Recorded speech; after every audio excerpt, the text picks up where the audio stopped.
Well, greetings, everybody, from the Inworld Review. And I have to be the first to say, of course, wishing you all a happy new year. Hog money and all the rest of the fun stuff has happened, and now it's into the long slog to summer when we really can get out and party. If you're in the northern hemisphere, that is. Anyway, welcome to this edition of the Inworld Review. I am determined to get this right. This is the 3rd of January, and this is now the year 2015. So give me a clap. I have not messed up this week. Yay! Thank you, folks. Thank you. Solitary claps there. Well, always looking good. I can see our stream on the monitor, and we have a few viewers watching live there. So welcome to everybody watching live, and welcome to all the rest of you who watch this program in replay, which is a hell of a lot more of you, basically. We are broadcasting this week from Chilbo in Second Life, and we're brought to you in association with AView TV. All is going fabulously, furious, as it were, on OpenSim, on our new build at the Great Canadian Grid, our sort of open broadcast studios, which are up for anybody to use, really. We had the Hypergrid Safari come and peek and test it out, so to speak, during the week. And next week's show will be coming from those new studios. I think for the time being, we will alternate between Second Life studio here in Chilbo and the MetaVerse Broadcasting Sim on the Great Canadian Grid, and possibly hopping around to other places on the Hypergrid too, because you can. Yes, you can. Right. That aside, we'll have a little bit more about that later. The sim, by the way, is open if anybody wants to pop in and look at it. It's the Hypergrid address is login.greatcanadiangrid.com:8002, and the region name to look for is called MetaWorld Broadcasting. And you're all welcome to pop in there, and you can even film in there if you want. It's the whole idea is it's a center on the Hypergrid where anybody can pop in and do shows or whatever, and get res permissions from me, and yes, pump out the shows, folks, from the Hypergrid instead of the gossip columns in Second Life. Right, now, I'm still loading my sort of main headline news from this week. It has, obviously, because of the holiday period, being fairly quiet. So I'm going to actually throw the mic open straight away to Tara for her various updates and the usual show and tell. So over to you, Tara. Well, thank you, Mal. And this is week number 2 of the adventure of both doing the live broadcast and babbling on screen, and the fun and games, as Mal can attest, of trying to keep track of cameras as well as one's notes. Anyway, welcome and Happy New Year to everyone. And of course, we're taking bets on how long before Mal manages to get the date wrong, or the year wrong. I know I usually manage fine in January, but sometime in late February, my memory goes retrograde, and I will change to a year other than the current one. Anyway, well, this is indeed a very slow period of the year as far as news is concerned, and I have to say that I didn't find any. Other than a semi-interesting article about a fairly new player on the map for VR glasses, but that's a bit removed from our virtual world focus. So I'll leave that one alone. But I do have a little show and tell. Now, New Year's is always a time where lots of people get involved in making resolutions. And of course, one of the things also that tends to happen in the new year is some people decide this is a great time for some house cleaning because, of course, the clutter and the Christmas wrap and the needles off the Christmas tree, if you had one, are all over the place. And it's a good time for cleaning. And this cleaning also can take place in virtual worlds. And in fact, someone has come up with the perfect device for your in-world cleaning needs in Second Life, taking advantage of where is it? Okay, it's that one. Yes, it's that one. Taking advantage of a meme that was part of the video, that's been part of the video world this last year, of the cats riding on Roombas. Now, for those of you who don't know what a Roomba is a sort of an automated robotic sort of vacuum cleaner that you set them up and you turn them loose and they automatically vacuum on their own schedule or the schedule you give them, and you never have to do anything except empty their baskets. Well, some people have kitties who think Roombas are pretty fun to ride around on, and at least one of them has made it into the video sphere. And it was an obvious meme for somebody to pick up and bring into Second Life. And here we have it, the Proomba, which is the kitty on a vacuum cleaner, on a Roomba, riding around. And the stage is looking very clean over here. They've done a dandy job. So I was that's just going to say, I'm busy trying to focus my camera and I'm just seeing an empty stage. Oh, there he is. He's sort of there's two of them, and they're kind of they move around, and one of them kind of zips through. They both zip through the wall occasionally. Yeah, they anyway, they kind of jump as well, don't they? Which is there. There we are. There we go. Now, okay, now you're getting them. Anyway, yes, it's a Proomba, PRRMBAH. They're the brainchild of Eku Zong. That's ZHONG, and the store is Culprit.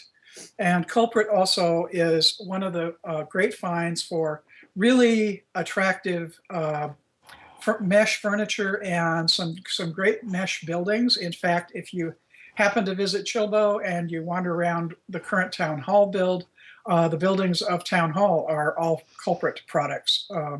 Anyway, and I just happened to run into the Proomba whilst browsing someplace else, and I said, "Oh, I have to have one of those," and went to find them.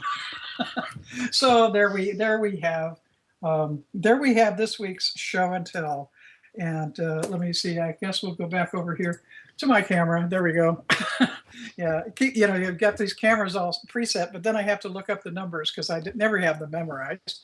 Anyhow, it occurred to me the obvious thing to do on the first show of the year when there isn't any news coming off the week of New Year's and the holiday week, was to think about what might be coming up this year. And it's a time when lots of people indulge in making predictions. And I attempted some predictions several years ago on this show, and my batting average was well below chance when I went back and looked at my results at the end of the year. And I decided not to get too organized about it ever again, because obviously my crystal ball is under has problems. And I probably should just send it into the shop for a tune-up. But there are a couple things that I think are likely to be items occurring in this coming year. In other words, these are things that I think are real slam dunks. Obviously, Oculus and VR headsets are very much on the radar of the mainstream media these days, and I don't think the buzz is going to continue to get much louder, and to the point where it's probably going to drown out just about everything else, depending upon when Oculus is able to release their first commercial version. And that, I think, will really tell the tale on how much traction VR headsets are going to get, at least in the short term. I think it'll be very interesting to see how they actually do when they're on the market. And that raises an interesting question that I'm going to pose to Maria to ponder and perhaps respond on later. And that is something I haven't really heard any mention of, is if anyone out in the OpenSim world is currently testing Oculus on OpenSim, and if you know of anyone who's doing builds that are that they're optimizing for Oculus use, based on the current Oculus beta developer release version. So just a question to toss in there.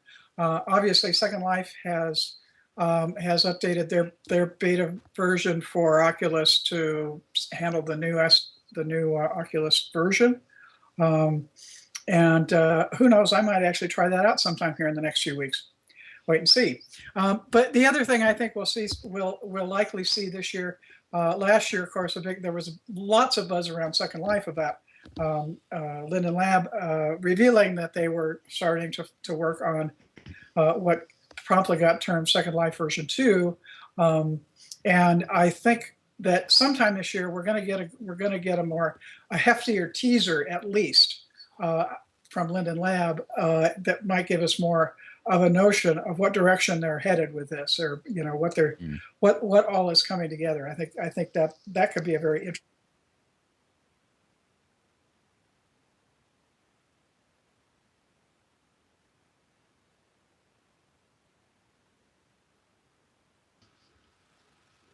Nobody knows who, of course, NDAs and all that.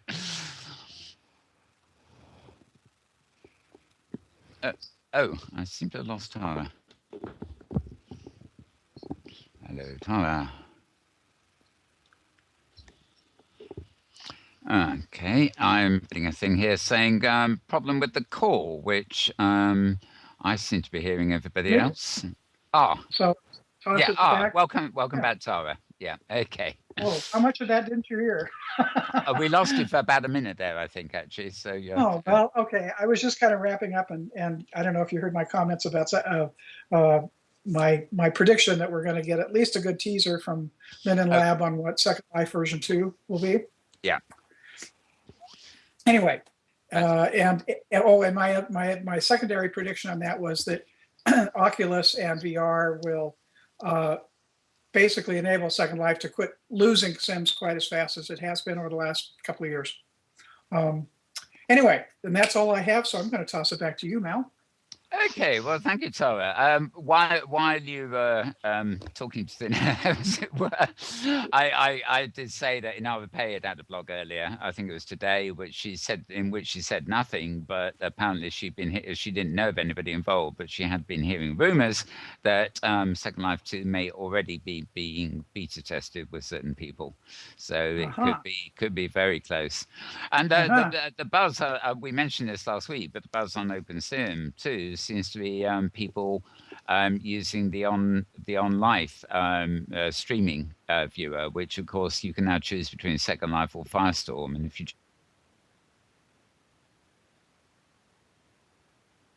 or whatever it's called viewer. And apparently the streaming quality is excellent from OpenSim too. So yeah, it's all getting out there. I just want a bona fide native iPad app, and then I really will be away for casual use anyway. Right. So while Tara was on, I have actually dug up a few links. If you follow my Twitter feed, twitter.com/melburns, or one word, you'll see a lot of links. I've got one here that is too awkward to open at the moment, but it's a post called "What It Feels Like to Roll Through a Virtual World in the Virtuosphere," or Virtusphere, VRITUSPHERE. Now, we may not have holodecks in our homes that quickly, but I was looking at this device, and if you actually have space, a spare room or something, it's quite possible this Virtusphere would do the job. You basically go to a little door and you step into a circular globe, and you walk around in it. And obviously, as you walk forward, the globe turns, and you have the whole globe. The inside of the globe is filled with the virtual world, and you can move around it just by walking around it. And it's fairly close up to you and things. And obviously, this creates the sort of wraparound illusion of Oculus Rift, but with the added fact that you can sort of walk to move without bumping into the walls of your house and stuff like this. So interesting little device. I love the look of it, actually. I thought, if I had a spare room somewhere and one of those, I probably would have one of those, because you could just sort of take time off, go into a room and walk into the virtual world. And the spherical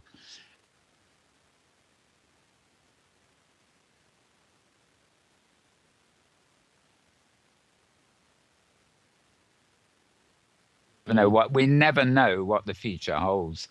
Right. It's kind of like a giant hamster wheel or hamster ball. It is. It's just it's probably going to be most useful in a shopping mall or a video game arcade, where they have the room to set it up, and everybody can watch you as you go around in it, and so it's kind of like a fun thing, like watching a hamster inside a hamster wheel. And you would pay like $5 for 5 minutes in it, and Yeah. you'd get some kind of experience where you're shooting at robots, or some kind of virtual thing going on in there. And then you have to leave before you get too tired out, or too sick, Or you run and out of somebody money, else, run out of coins. or run more coins, and somebody else can take your place. So it'll be like a short kind of period of time for you to get introduced to VR, in a fun kind of public way. So you get your friends kind of egging you on to do it. So I think that the out of home, that they call this the out of home virtual reality experience. I think that's where some of these kinds of really expensive, high end things are going to make their impact first. Yes, I mean that is actually something we've talked about in relation to Oculus and things like that. The the idea that these toys, which really maybe hardcore gamers save up for them or something, or just are stupidly rich and can afford them anyway. But for most Yeah. people, it's going to be And like you have a house with 50 the, extra rooms. yeah.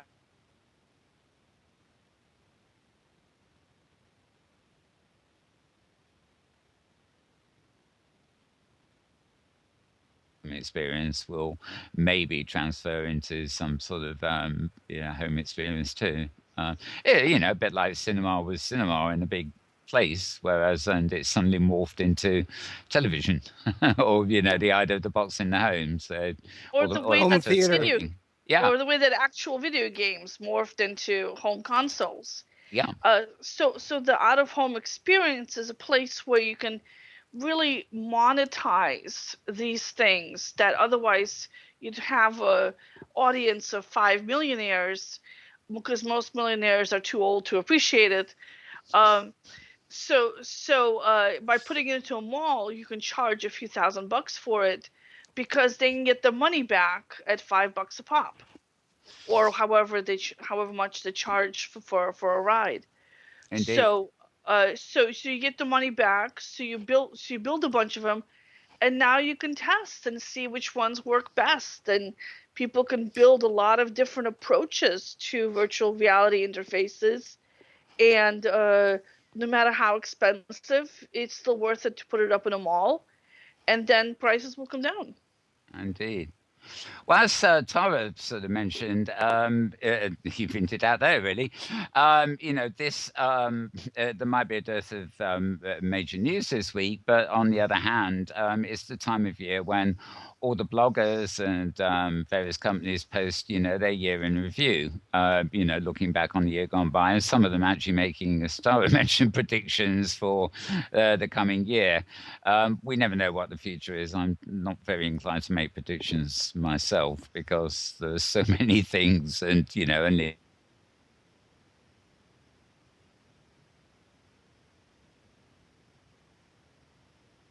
point out the few links I have got here, which actually are on those similar themes, really. The first link, somebody might actually copy it over to the channel.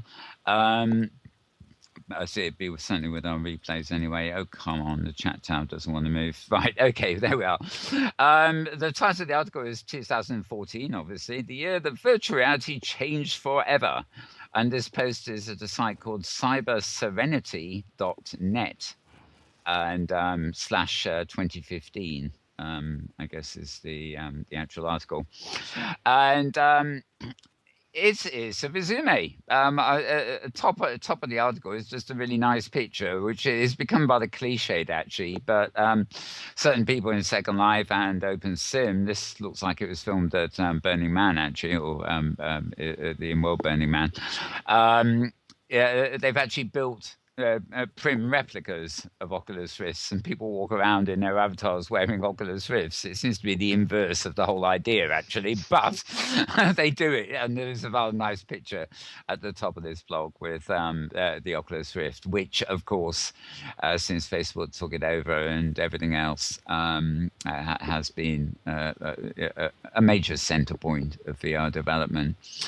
Also, some mention on that blog of the Control Alt Delete viewer, and a few derogatory remarks about a certain company called Linden Labs. Well, look, anyway, do check out that link. I won't recite the whole thing. And what have I got next? All right, this is my feed itself. This is another one I don't have a direct link for, but you will find it on my media sort of file that.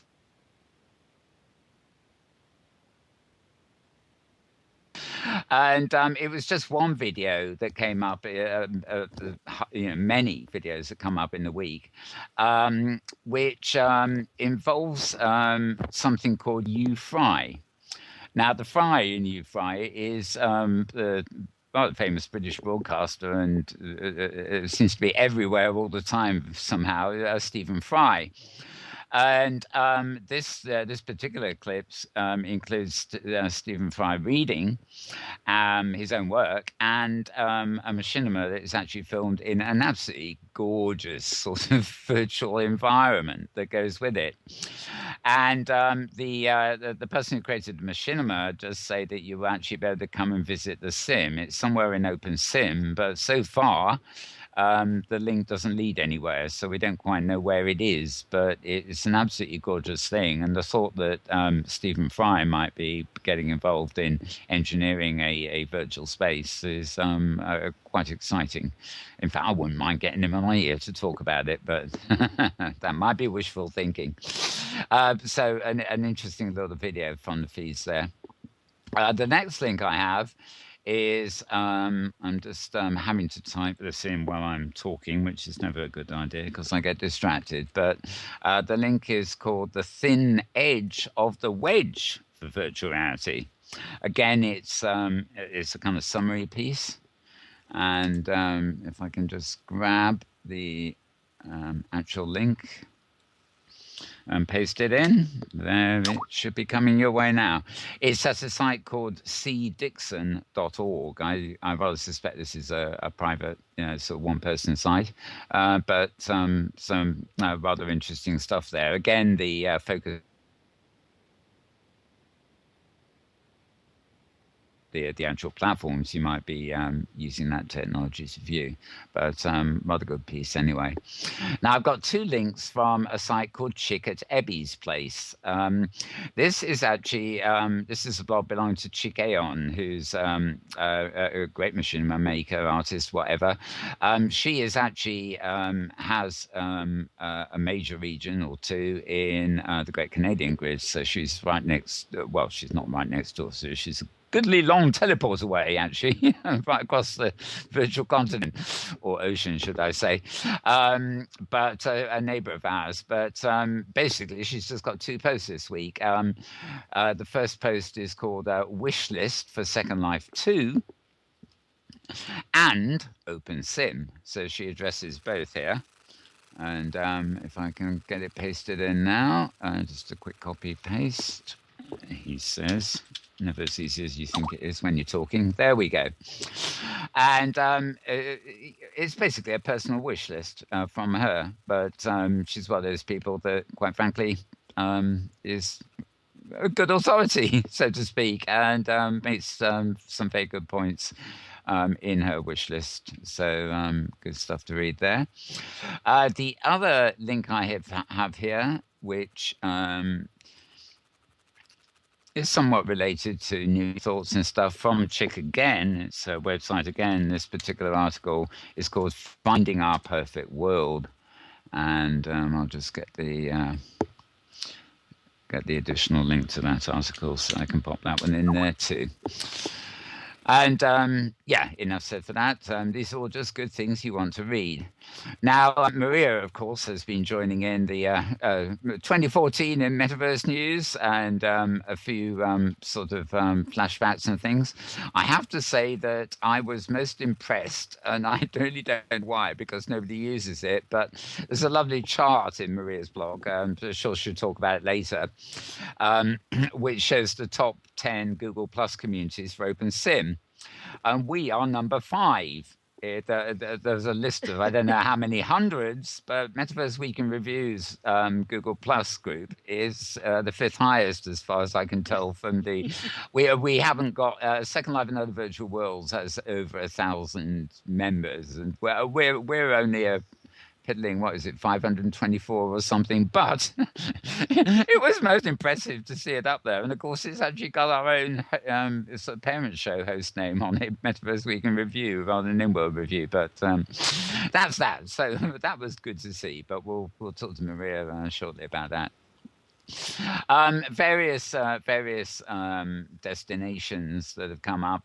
This is more or less the same every week. Blog called the Hypergrid basically just wanders around finding good destinations to go to in the greater metaverse via the Hypergrid. And I'm just going to copy and paste the link again for this one. And there you go. I'm not going to mention any more. This particular link will take you to a destination called Criano Vale Part 1. Which, oddly enough, it's in a Korea region. It doesn't tell me what grid it's on. That's not very helpful, is it? I'm sure it does that if you follow the links.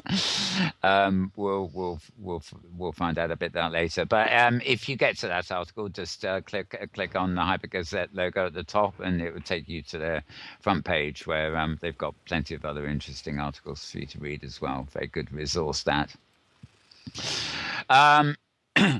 Talking of Hypergrid destinations, right. This is just, I'm just going to copy and paste the link in here. This is actually a post at Google Plus that just came in a bit earlier. And it's from Roxy Roller. Who's on OpenSim, and she's basically referring to it as your hypergrid destination for music without compromise. And this is a sim called Thylia, Thylielea,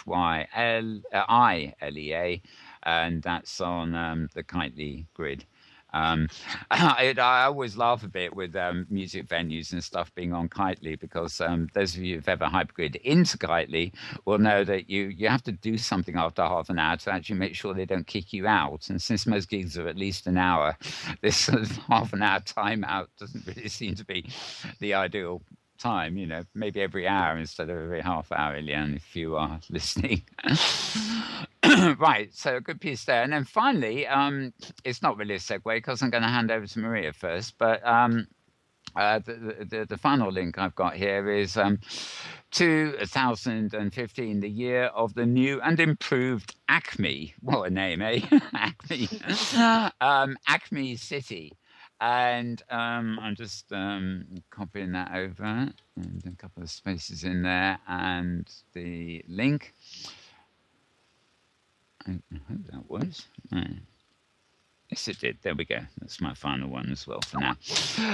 This is actually the site at WordPress.com called Metaverse Magic. And one of their sections is City of Steam. So I imagine there's a sort of major steampunk theme to this. The reason I said it would make a good segue is that Acme City is actually located on the Third Rock grid. And we'll be talking about Third Rock very soon with Tommy. So one of our locations heads right to you, Tommy, for this week, as it were. Right, so with that, I'm about ready to hand over to Maria for all the other headlines and, especially all the retrospective reports and everything that have been at Hypergrid Business. So, but before you do that, Val, you have a little show and tell that you need to Oh, tell lordy, us about? lordy. Yes, so I do. Right. Well, Tara does these show and tell things every week. I've even built a little show and tell thing for next week's show on Open Sim. But yeah, I was snooping around during the week, and I just couldn't resist buying something, 250 Lindens or something. And I thought, well, what am I going to do with it? And I thought, well, the only thing I can really do with it is dump it here and compete with Tara. So I'm busy trying to move my camera to the vicinity of my feet here. And we already have our big teddy bear who's taken up residence in one of our guest chairs, which is fine, really, because we don't have too many guests to crowd it out this week. But these are two wonderful little teddy bears. They actually have names. I forget what they are, but the one with the pinkish sort of hat on is the female, and the one with the bow tie on is male. And as you can see, they've got apples and stuff swimming around in a pond here. And I'm actually going to dare to click on that, even though I'm on camera. And I think we'll see. Yes, they're going to have a little bit of fun with that pond, including taking the apple out.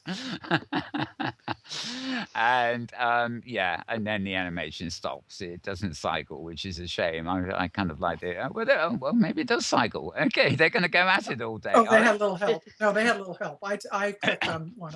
Oh, fair enough. Yes. Anyway, yeah, once is not enough. Yeah. Anyway, for the first time ever, you heard it here, folks. It is the actual Melbourne show and tell, and long may it live or be forgotten, as the case may be. So, with that, as anticipated, I'm now going to hand the mic over to Maria. Welcome, Maria. Well, thank you, Mel, for having me. It has been a slow week. I've been enjoying a little bit of time off, a little bit of family time, and so I've been running behind on stories, and I've been focusing more on these kind of broader overview things. But I did run some numbers, and so the top story I think for our readers would be the story about the fastest growing grids of 2014. And so I pulled up all the numbers for all the big grids, and the fastest growing by activity in the grid. This is active users, was Metropolis. Of course, which makes sense because everybody came over from OS Grid to Metropolis, and Kitely, and then Third Rock Grid. So Third Rock Grid, as you mentioned earlier, got a big boost from enabling Hypergrid. Right. And then I had another chart by growth rate.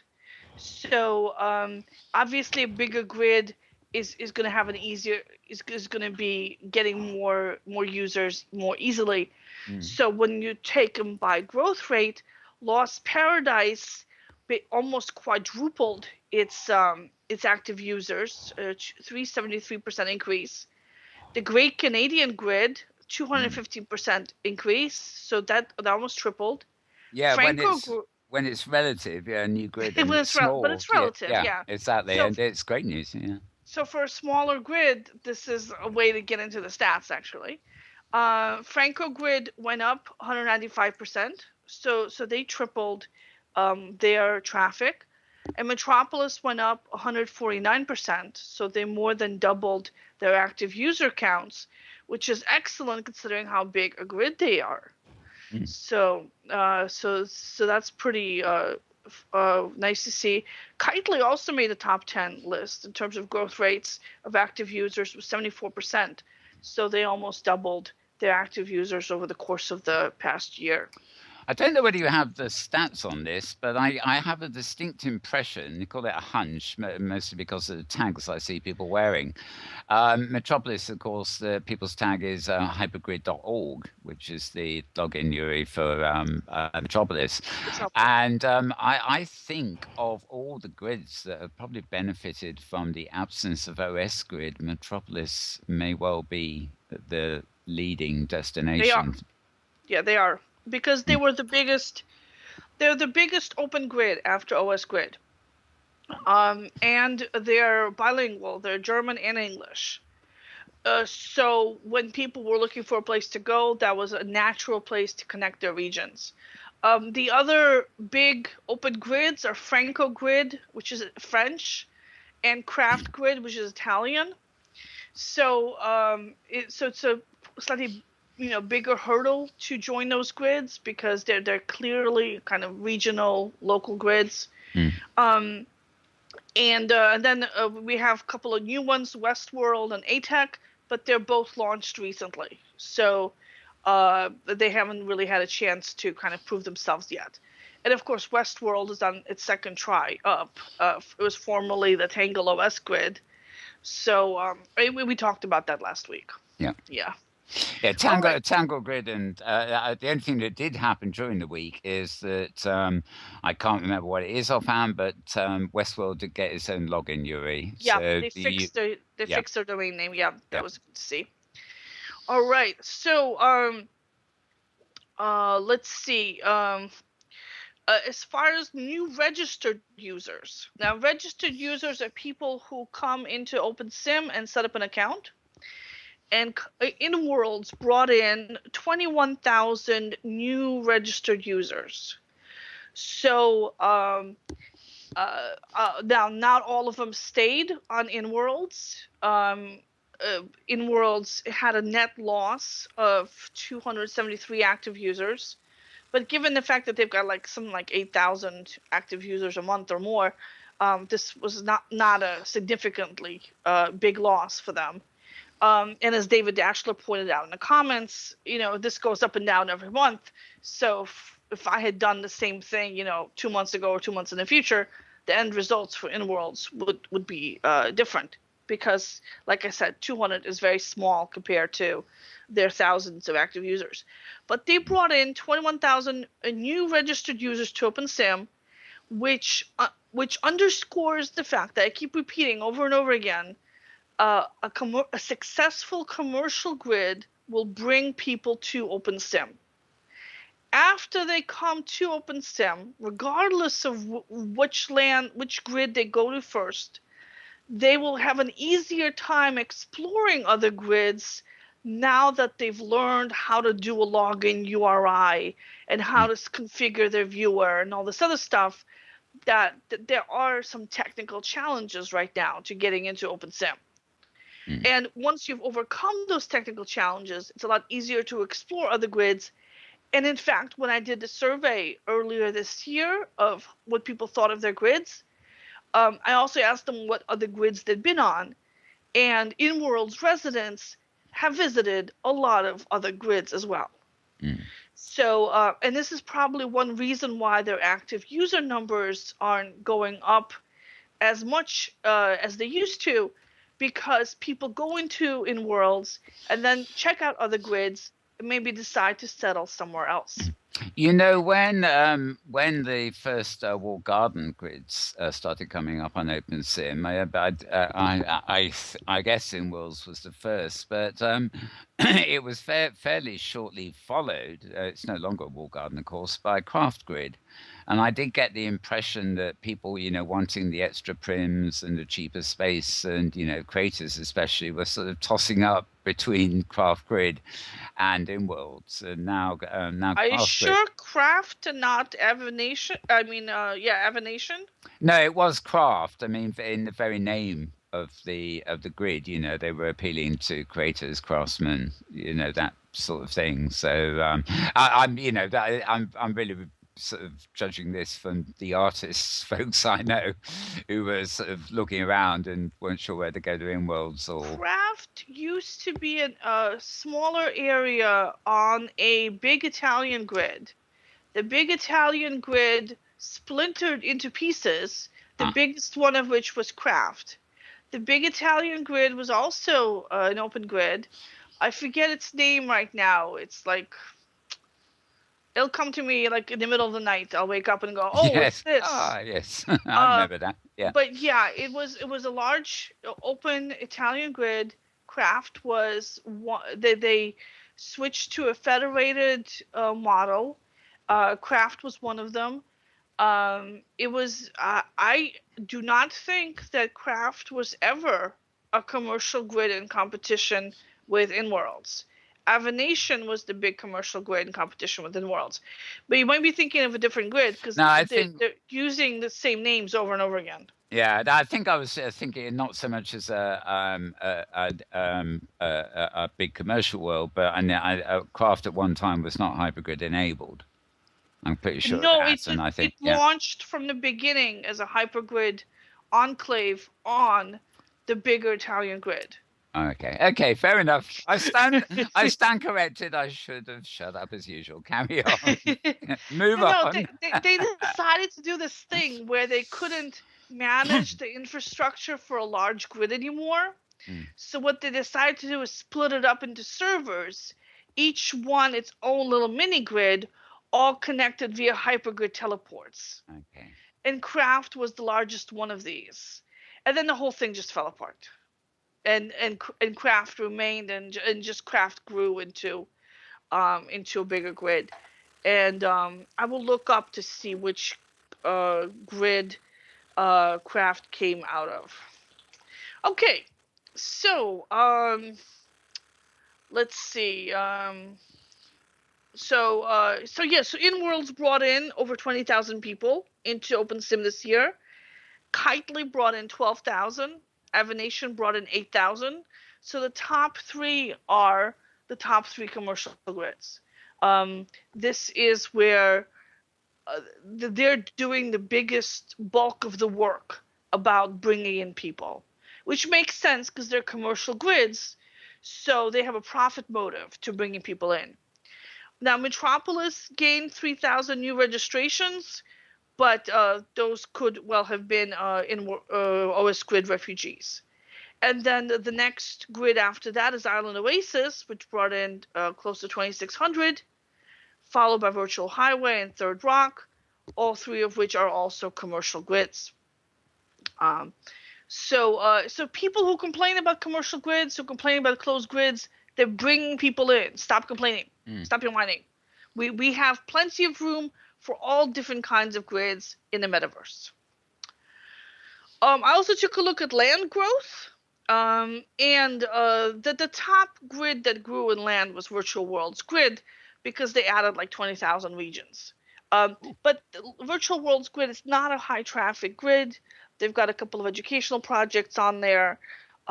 So I pulled out just the for-profit grids because for them, land is profit. That's how the bulk of them make their money. Lost Paradise was in the lead with 1,500 new regions, followed by Kitely with 800, Third Rock with 250, Virtual Highway with 180. These are all grids that did apparently a good job selling land. And they're all known for their communities and their customer service. And Third Rock and Virtual Highway are also known for their very vibrant music scenes. So this was nice to know.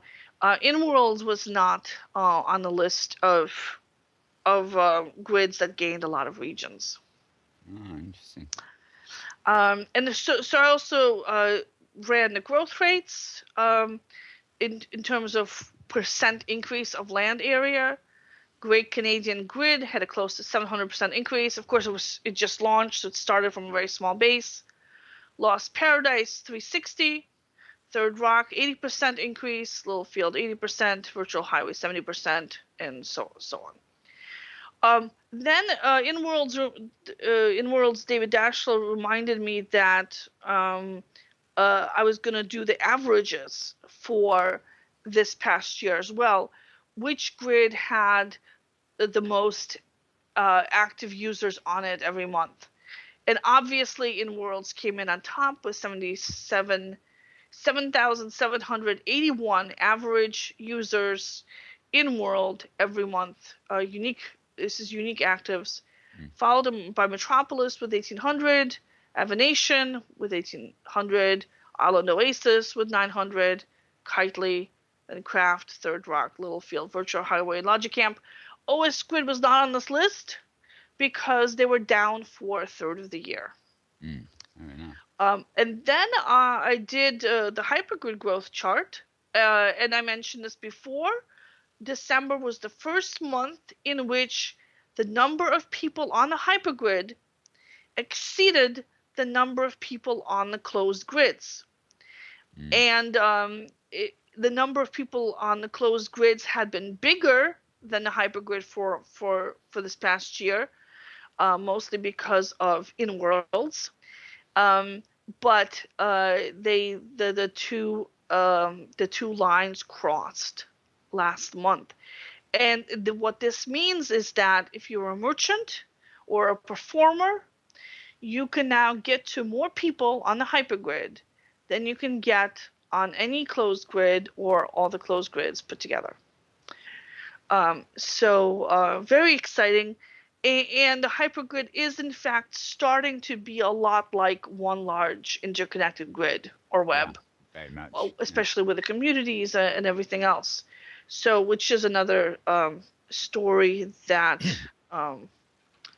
that I did, which was 2014 in Metaverse News, as you mentioned earlier. So for me, the number one story is that virtual reality has arrived. It's with a $2 billion purchase of Oculus by Facebook, and with everybody jumping on the VR train. Google with their Google Cardboard and 500,000 users of it. All the major movie companies releasing VR experiences, Interstellar, Game of Thrones, the Pacific Rim. Who else had a VR movie experience? There's a whole bunch of them that came out where you could go to Comic-Con or you could go to your local, sometimes local theater, and you would put on the Oculus Rift and you'd be inside the movie, which is really, really cool. Everybody, yeah. I was in a second-hand store earlier today and bought a couple of DVD series and things. But I was curious because I found on the shelf, Blu-ray 3D and stuff, and I looked at some of these things, and a number of them that were like only 80 minutes long and sounded like they'd been thrown together in a real hurry just to cash in on 3D glasses and 3D Blu-ray players. And I must say, I was looking at that and I was wondering, I wonder how much virtual reality stuff is going to be fed to us, that really will be rushed out to, for Oculus and various other devices that really won't stand the test of time. But we'll find out, I guess. Oh yeah, there'll be lots of direct coming out, I'm sure. I also want to point out that PewDiePie, who is the number one YouTube person by the number of people following him, and apparently he's making millions from his channel, out of his bedroom or something insane like that. Yeah, so all these business magazines have been running articles going, who is this PewDiePie? Yes. He's making millions by himself, no staff, making these homemade videos of himself playing video games. Let's Play is a very interesting concept. Yeah, so he's done a lot of Oculus Rifts. So I think the combination of him doing this, a bunch of other YouTubers who do video game videos are also doing Oculus Rift reviews. You've got the movie theaters jumping into it, folks like Volvo and sending out free Google Cardboards to everybody. It's so people could do test drives of their new cars.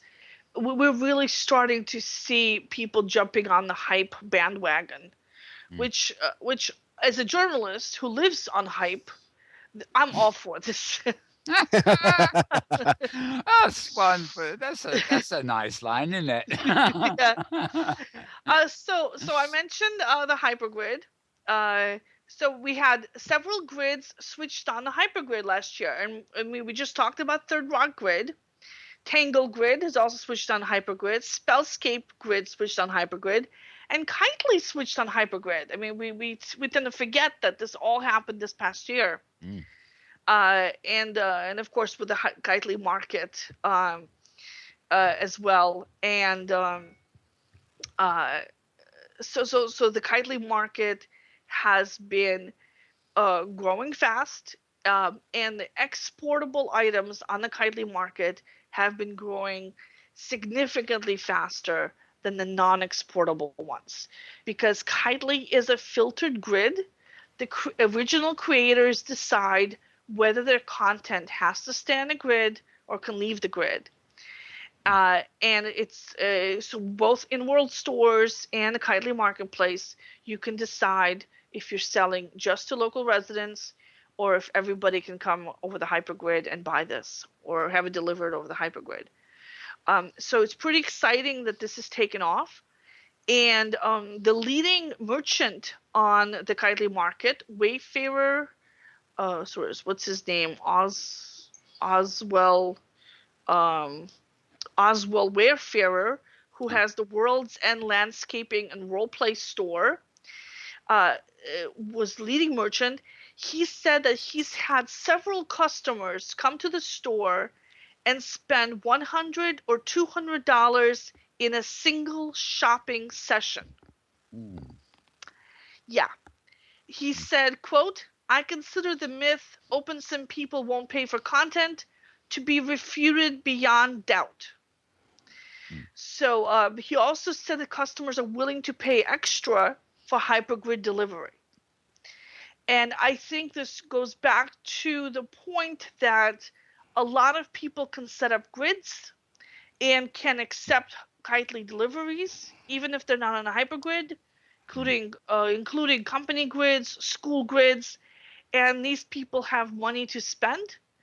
Plus, you've got a whole bunch of pent-up demand for content on OpenSim because we had a marketplace before, and we have people coming in and they need to get outfitted everything from scratch. So there isn't already a lot of content that people already own.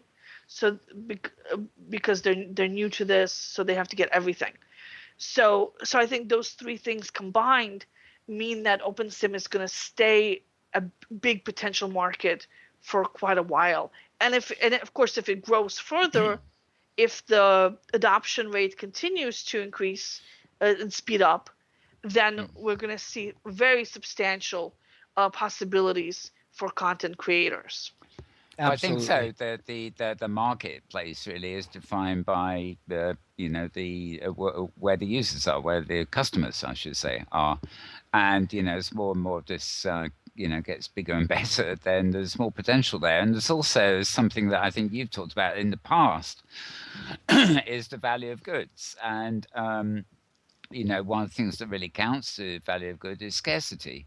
And there's thousands of freebie sort of things. We've even made a freebie warehouse on the MetaWorld Broadcasting Sim. But, you've got to unpack them all. You've got to sort them all. And a lot come from the same sources. And, if you really want to, hunt around there, the vendors, the commercial vendors actually are in a very good position at the moment because there aren't so many of them that it's swamped, so they're going to get the traction, right? Unlike Second Life. Also, I have to say that as somebody with an inventory full of thousands of items without any useful names on them whatsoever, that it's actually easier for me to go to the Kitely market or the Second Life marketplace and buy something new to wear than to find something in my inventory. Yes, I do know this feeling. I'm a guilt. I just take anything. It goes in the inventory and I shovel it. I make folders, and a suitcase and in the local inventory, and I shovel them into folders and name the folders and then have subfolders. But before you know it, I haven't a clue where where anything is. Yeah. So I went and I found a whole bunch of communities in Google Plus, and listed the top 50 of them. everyone's moving to Google Plus, partly because Google reversed the real names policy in the summer. Facebook still hasn't. They backed down on it a little bit for drag queens, and that's it. Which Yeah. I find just so curious. Yeah, they replaced their real names policy with authentic names policy. So it's still not good for avatars. I think it's like the author, we've got pen names and, actors perform, on stage and they've got a stage name that sounds better than their real name, or a rock star that's got a stage name. And I think, they've had to address that because, in some cases it's celebrities who. Yeah, and so that's why they said authentic. Yeah. But that still doesn't cover avatar names. Mm. So Google Plus does allow that. Plus, of course, it has the Gmail integration. It's got calendars. It's got easy posting of photos, discussions. You can follow discussions easily, especially if you have Gmail, which a lot of people do these days. So it's a very easy way to interact with people from multiple grids. And my favorite community for this, of course, is OpenSim Virtual, which has over 1,000 members. It's growing quickly. I recommend them highly. Tala's doing a great job moderating it. A nice balance of useful discussions and not too much grief and all that stuff. Like some of them, yeah. No names will be mentioned. But no names will be mentioned. Yes. I have left a few communities recently. Yep. So I strongly urge people to check it out. Go to OpenSim Virtual. Go to Hypergrid Destinations. Go to the adult metaverse and OpenSim Creations. And of course, Metaverse Week in Review. Yeah, that is actually a good point because although we do seem to have a lot of people, there's very little discussion and posting there, oddly enough. But for people watching the show, I'd really encourage them to do that. If you're on Google Plus, join the group because you can give us feedback for this show and any of the other video stuff at that group. Yeah. All right. And the other big story of the year is OS Grid went down and stayed down. I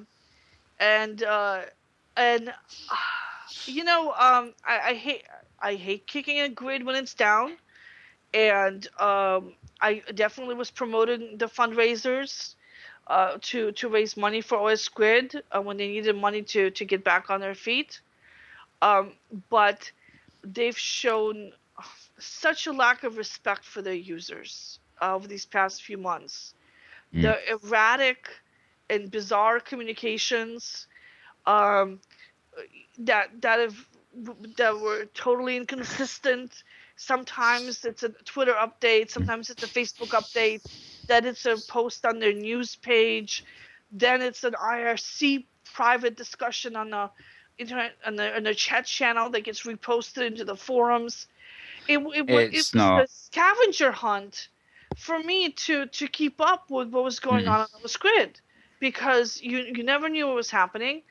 There was no real interactivity with the residents. They never asked the residents what they wanted. And I think that the residents may have been willing to pay extra to get the stuff done faster. I think that the residents would certainly have been willing to say, let's put up a temp grid with our regions on it. Just reopen it as a blank temp grid while this stuff gets fixed. I certainly would have been for that. I think probably the majority of OS Grid residents would have supported that. Just without their inventories, have a temp grid that they can move their regions onto. I feel, that they probably on the verge of having blown it now, even if they come back. I mean, I can see people like me who will log in the moment it's back online, see what of my inventory remains, and immediately transfer it to whatever my new home grid is. Well, the thing is, though, that there is really no real replacement for OS Grid, which is the other thing, is that the OS Grid is neutral. It's backed by OpenSim developers. Yeah. When Oh, yeah. OpenSim developers moved over to the OpenSim Community Conference Grid because they were testing the conference infrastructure anyway, and so they moved their testing over there. But right now, I don't know what. I guess they're not doing any testing at all, or they're continuing to use the conference grid for that. But Metropolis, Craft, and Franco Grid are regional grids based in Europe, and they're significantly smaller than OS Grid. ATEC is sponsored by Cloud Hosting, cloudserve.biz. It's very new, and it's affiliated with the company. So is Zeta Worlds. So is Westworld. It's affiliated with Tangle Grid, with a commercial entity. OS Grid is not really affiliated with anybody. It was sponsored by various people at various times, but you can't say, oh, SimHost owns it, or oh, Dreamland owns it. No, it's more like Dreamland donated a server, or this university donated a server, or SimHost donated a server. Do you think it's something actually that I've thought of a couple of times? I don't think we've ever mentioned it, but one of the beauties of OpenSim, especially Hypergrid enabled OpenSims, is that the law, as it were, is based on the server, where geographic location of the server, in general terms. I know on the Great Canadian Grid, for example, the servers and the connections are very high speed, and they're in Canada. Presumably, Franco Grid is in France, and as you say, there's hosting providers in the UK, Germany, all over the place. And of course, the regional laws differ. One person I know him through media, but he's actually he's got an account on Great Canadian Grid himself, but he's not there for the media, which I'm building. He's there to start a gambling empire, because he can do there what he can't do in Second Life. And I'm wondering, whether the exodus, I won't call it an exodus in Second Life, but the people making decisions to move into OpenSim, I'm wondering if a great number of them are actually considering the geographical location of the servers, as well as the idea of moving into OpenSim per se. Well, with the gambling thing you mentioned, that's definitely the case. Avination for a while was known for its gambling, and they're based in the UK, where it's kind of legal. So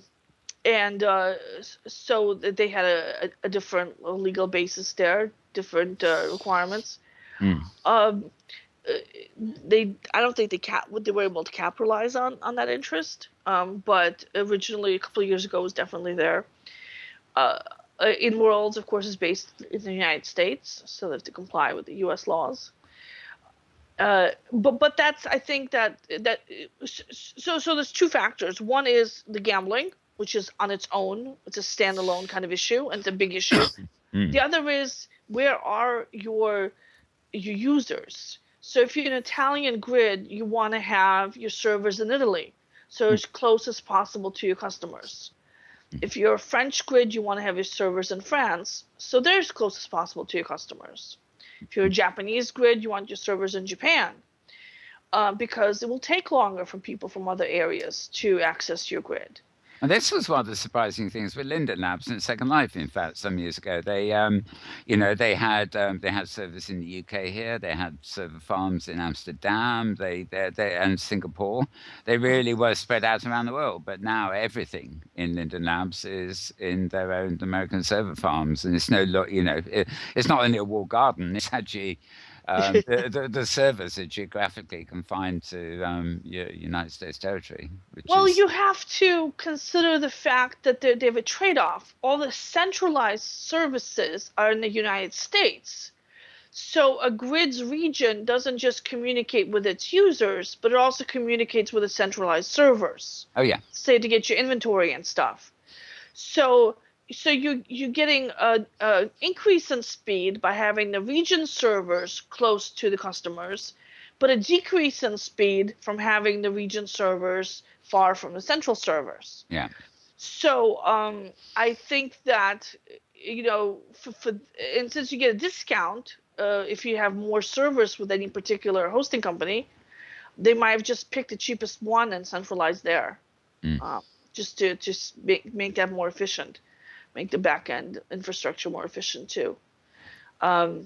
Because probably there's a lot more communication going back and forth too between the regions and central servers. Whereas if you have a grid like Craft, the entire grid is based in Italy or Germany or whatever. Yeah. No, I just think it's very good for the hypergrid in many ways that, when you jump to different grids across the hypergrid, you're actually often jumping geographically in the real world to very far-flung servers. And, the law of those lands, obviously the speed for their local customers is great, but also the laws are a bit different. And, you think things that used to be very popular in Second Life, like global diplomatic outreach and things like that, the hypergrid still offers possibly greater potential there, because instead of just going into a Second Life build that is, I don't know, let's say an Islamic cultural build, and then going to another, Hindu or something, different, really very different cultures that are somehow existing on American servers, whereas on the hypergrid, you possibly have a feeling that you really are shifting into a new culture when you visit a particular grid. Right. Franco Grid stands out, and I'm wondering if that is a real boon and selling point of the hypergrid. So I personally think it's really cool to go to Franco Grid knowing that it's in France, that somehow I'm like walking on French virtual soil. Yes. But I don't know. I could be the only one who feels that way. I don't know. No, I think I do for sure. Yeah. I mean, it's when the language is different, of course, it's self-evident anyway. But yeah, I mean, I was in Metropolis earlier today, and I was going around all these shops, and of course, all the signage was in German, and I was, I really didn't have a clue which sign was pointing to the shop with skins and whatever. But it's still, it was fun because I felt I was on German soil, as you say, virtual soil. Yeah, and they're much more open to nudity there. Things like that. I mean, there are lots of European countries, France and Sweden, for example, have absolutely no. I have to make a note of that when I add a destination to Hyperica. If you walk into the store, you're gonna see a lot of avatar boobs. They're all over the place. But I guess that's true with American stores too. I think that creators don't and merchants often don't notice that the pictures are not actually PG rated. So they're showing off a skin. They want to show off the entire skin. So you know what you're gonna buy, but that skin doesn't have any clothes on it. So otherwise you can't see it, can you? I'm not. I'm free and easy about all that stuff. I mean, I don't want to buy a skin that I can't see naked, for crying out loud. It's my skin. You're European, so that makes sense. And I'm prudish, and I'm like, oh my god, boobs! Oh my god, what will I ever do? Oh, I'm getting the vapors. Yeah. I did sense in Second Life, and it actually drives me up the wall reading fashionista blogs and things, that you get a sense of the mentality, I should say, about the people behind popular blogs and things, and I often feel that there's a sort of a naughtiness born of prudishness in some of these things, where they're people who wouldn't dare do that or look like that or act like that in real life, and they use the virtual world as an excuse to let down their inhibitions, but they've got this sort of prudish view behind the mask, so to speak. But that's just becoming familiar with so many writers, so many blogs. You just start sensing these things. Right. So let's see. One of my freelance writers posted a little piece about virtual reality for building and interior design that had some little examples of how it's being used.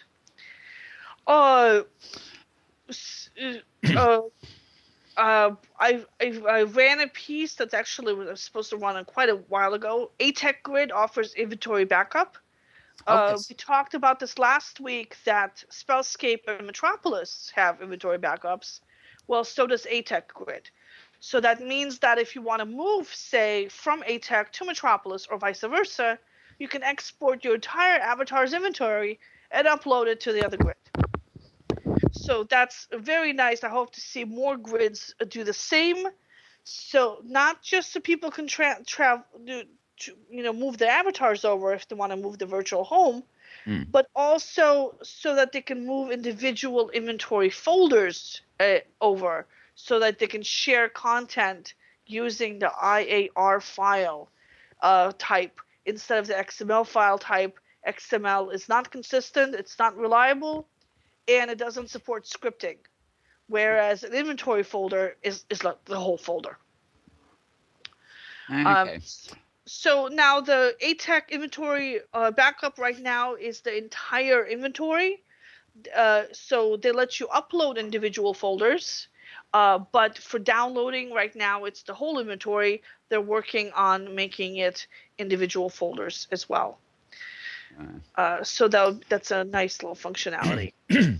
Okay, I'm just quickly looking at your headline page, actually, just to pick out a few things before we go. I'm quite anxious to get talking to Tommy here.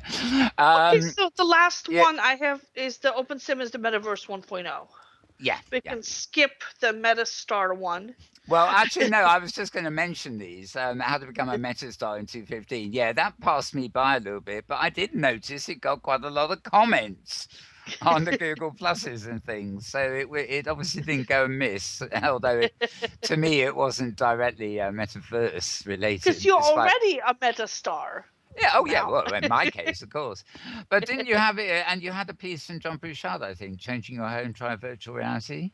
Yeah, I talked about that. That's the interior design. Right, okay. A virtual architecture roundup article.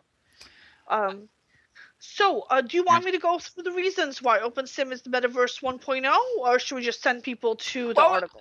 No, I think we will go to the reasons, but we'll interrupt a little bit so we can bring Tommy into the conversation because he's very quiet. He's free to intervene, but I'd like to go with Tommy. He's going to feel left out at this rate, you see. Okay. Here we are. Right. Okay. So we'll come back to our article in a minute because welcome, Tommy. First of all, your camera is now on you.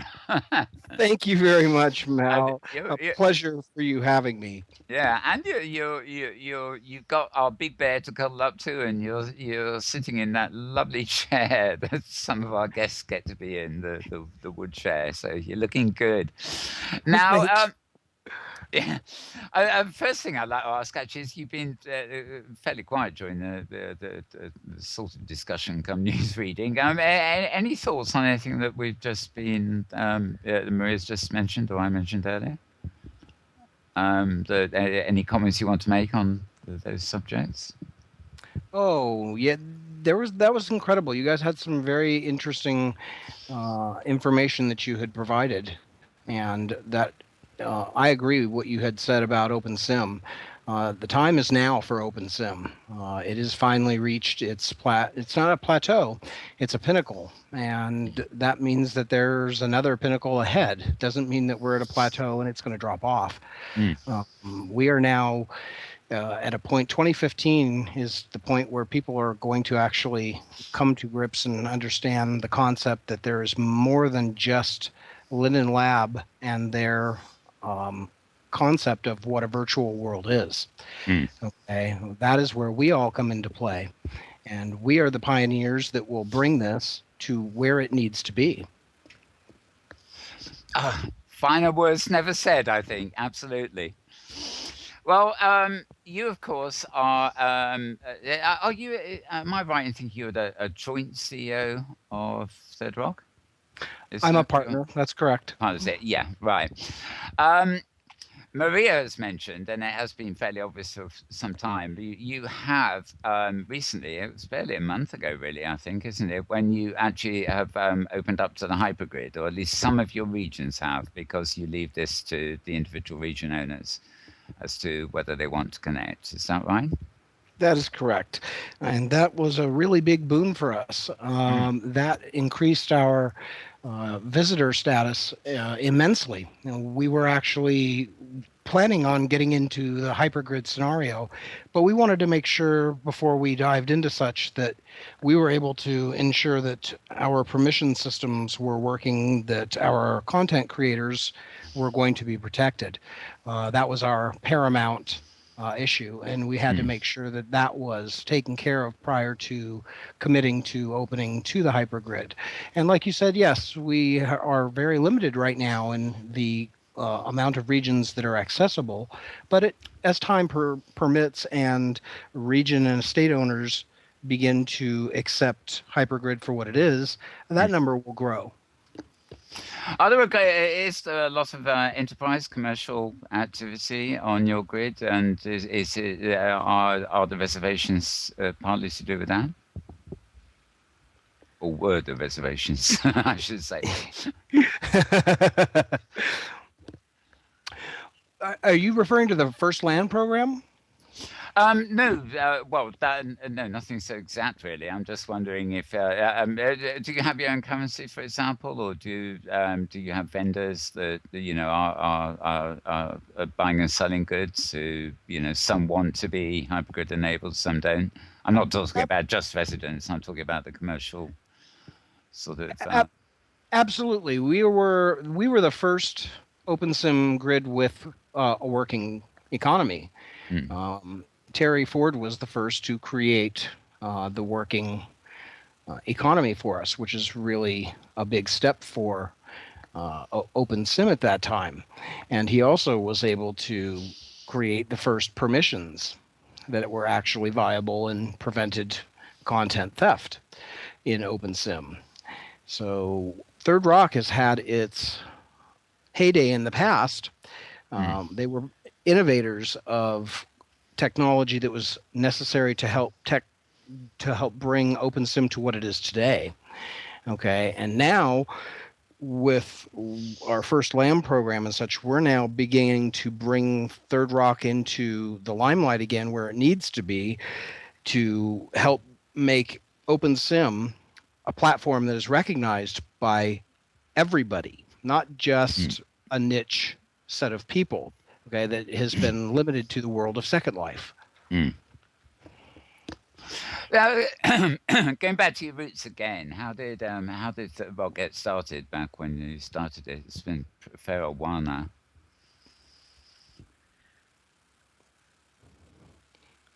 Can you repeat that again? Yeah, going back to your roots, I was saying, what inspired you to start Third Rock Grid? How did it come about in the early days? Well, Third Rock Grid was created it was a brainchild of Terry Ford back in December of 2007. Terry's also known in world as Butch Arnold. Okay, and he had at that time discovered the open source platform, and he began playing around with it, being that he was a longtime programmer and a former Second Life user. So he became really intrigued by the potential of the platform and started configuring, changing, playing, tweaking with the source code until roughly early February 2008. At that time, he actually brought Third Rock Grid to life. And at that time, everything had changed for Terry. And he had began working in June of 2008 on the actual permission systems, getting that completely finished, ready to go, sealed up. And then a little bit later, in July, he decided to tackle the economy problem, which the geode was created at that time. And Third Rock then continued to move forward, and by the end of August, roughly 2008, Third Rock had 146 paid regions and was quickly on its way to becoming pretty much one of the most popular alternatives to Second Life. But unfortunately, right around that time, Terry's wife had passed on, and that put the grid to a grinding halt. And management changed at that time. And unfortunately, Third Rock basically started to fall apart a little bit. So management was resumed again. Terry took over and brought it back to where it is today with Lazuli Puraka, who is like the man of men. And with those two combined, they brought Third Rock back to where it is today. And it is now far stronger. We have now exceeded the original amount of First Land region sold that we did in the beginning. So we're progressing at a very, very rapid rate, which is really good. And that pretty much is Third Rock in a nutshell. The mind boggles because between you and me, well, it's quite well known anyway, but my res day in Second Life, was the first time I think I may have registered before, but never got there. Lost the password. Was 2007, I believe. It's horrible. Correct me if I'm wrong, my memory being what it is. And I'm just realizing as you're talking that, as I was coming into Second Life, a colleague of yours was leaving Second Life to start Third Rock Grid. And, my memory of other grids really, I think, probably started with, the talk of the Hypergrid, and, it certainly wasn't Inworlds or stuff like that. And the Reaction Grid was the first open sim I was involved with. They would go back a long way, or when they were doing that. But, that's quite a legacy because, here I was as a noob in Second Life and you moved on at the same time to form your own grid. I like that. Time to move on, exactly. I probably didn't have a clue. I'd probably been around a couple of years getting involved in all this before I would not even have known you were there. Shame on me. Oh, so you have this incredibly long history, and now you're on the Hypergrid, which, as you say, has brought a whole lot of new traction in. So, how do you see things going from now? I mean, as you said, we're reaching the key points. We're just moving up. Any specific ways you see us going, or specific things you see the OpenSim code devs or anything like needing to develop, to enhance all the possibilities? I'm being deliberately abstract here. Well, there's a lot, actually. There's a lot in the pipeline. I'm not at liberty to discuss, but I can tell you that there's a lot of things that are in the pipeline that will enhance the OpenSim community. Okay, will help make it a place that, as you were discussing and Maria was discussing earlier, the fact that unfortunately it's so difficult to acclimate to the viewer if you're a noob.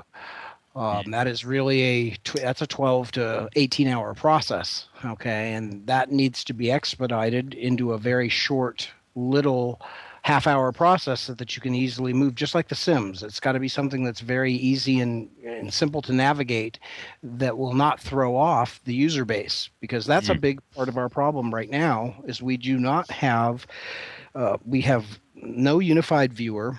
Okay, we have many different viewers. Everybody has different aspects of their viewer, which are really incredible. You have to bounce between them if you really are a content creator to get what you want. Yeah. That needs to be reduced to one style of viewer so that people will not have the problems and the issues that are being presented today. Okay, it's so difficult for somebody to try and figure out how to get into an OpenSim grid by, as you were saying before, Maria, with a login URI. Okay, that should not be that difficult. That should be something that's very easy so that they can just simply open up, pop, they're in, it's done. In time, that will happen because there are people who are dedicated who are actually working on this currently right now. I think it can be reasonably simple. I mean, if you register with a home grid and that's going to be your Hypergrid avatar, then you download a viewer, and most of them will actually, well, they admittedly they don't show all of them, but a decent viewer will give you a selection of grids, hopefully including the one you've registered with, and the metaphors you use are then in world, going through Hypergrid gates or things like that. But I very much agree with you. I wanted. I think the metaverse needs its own viewer without the Linden Lab legacy. And, Yep. and what But we need, and what we really need is to go to a grid, register for your avatar, click on the install viewer link, get it installed, and then click on the login button, and have that automatically configure your login URI, log you into the grid, and take you to the welcome region. Kitely used to have this. Should the theory be possible? Have you? I guess I'm addressing this to actually either of you, but Tommy specifically. Krista Lopez, who of course is the inventor of the not OpenSim but the Hypergrid concept and the architect of that, has a viewer that she's been providing. I think it's called the One Look or the On Look viewer, and it's based HTML. on it's based on Singularity. It's code, but it's designed to be a lot more simple. In other words, it's what you might call a viewer as opposed to a building or creating kind of interface. It just strips down everything to the basics that a newcomer might need to go in and attend a conference or attend a gig. No, I got more of a sense from it that this is a viewer that you would use if you were, say, doing a 3D tour of something and you didn't want an avatar in the mix. Oh. So you could turn off an avatar on a region by region basis. So that if you're doing a virtual tour of a facility for a particular client situation, you can turn off the avatar and use OpenSim as a 3D modeling 3D kind of demonstration platform. Okay. Right. Disabling their inventory. Right.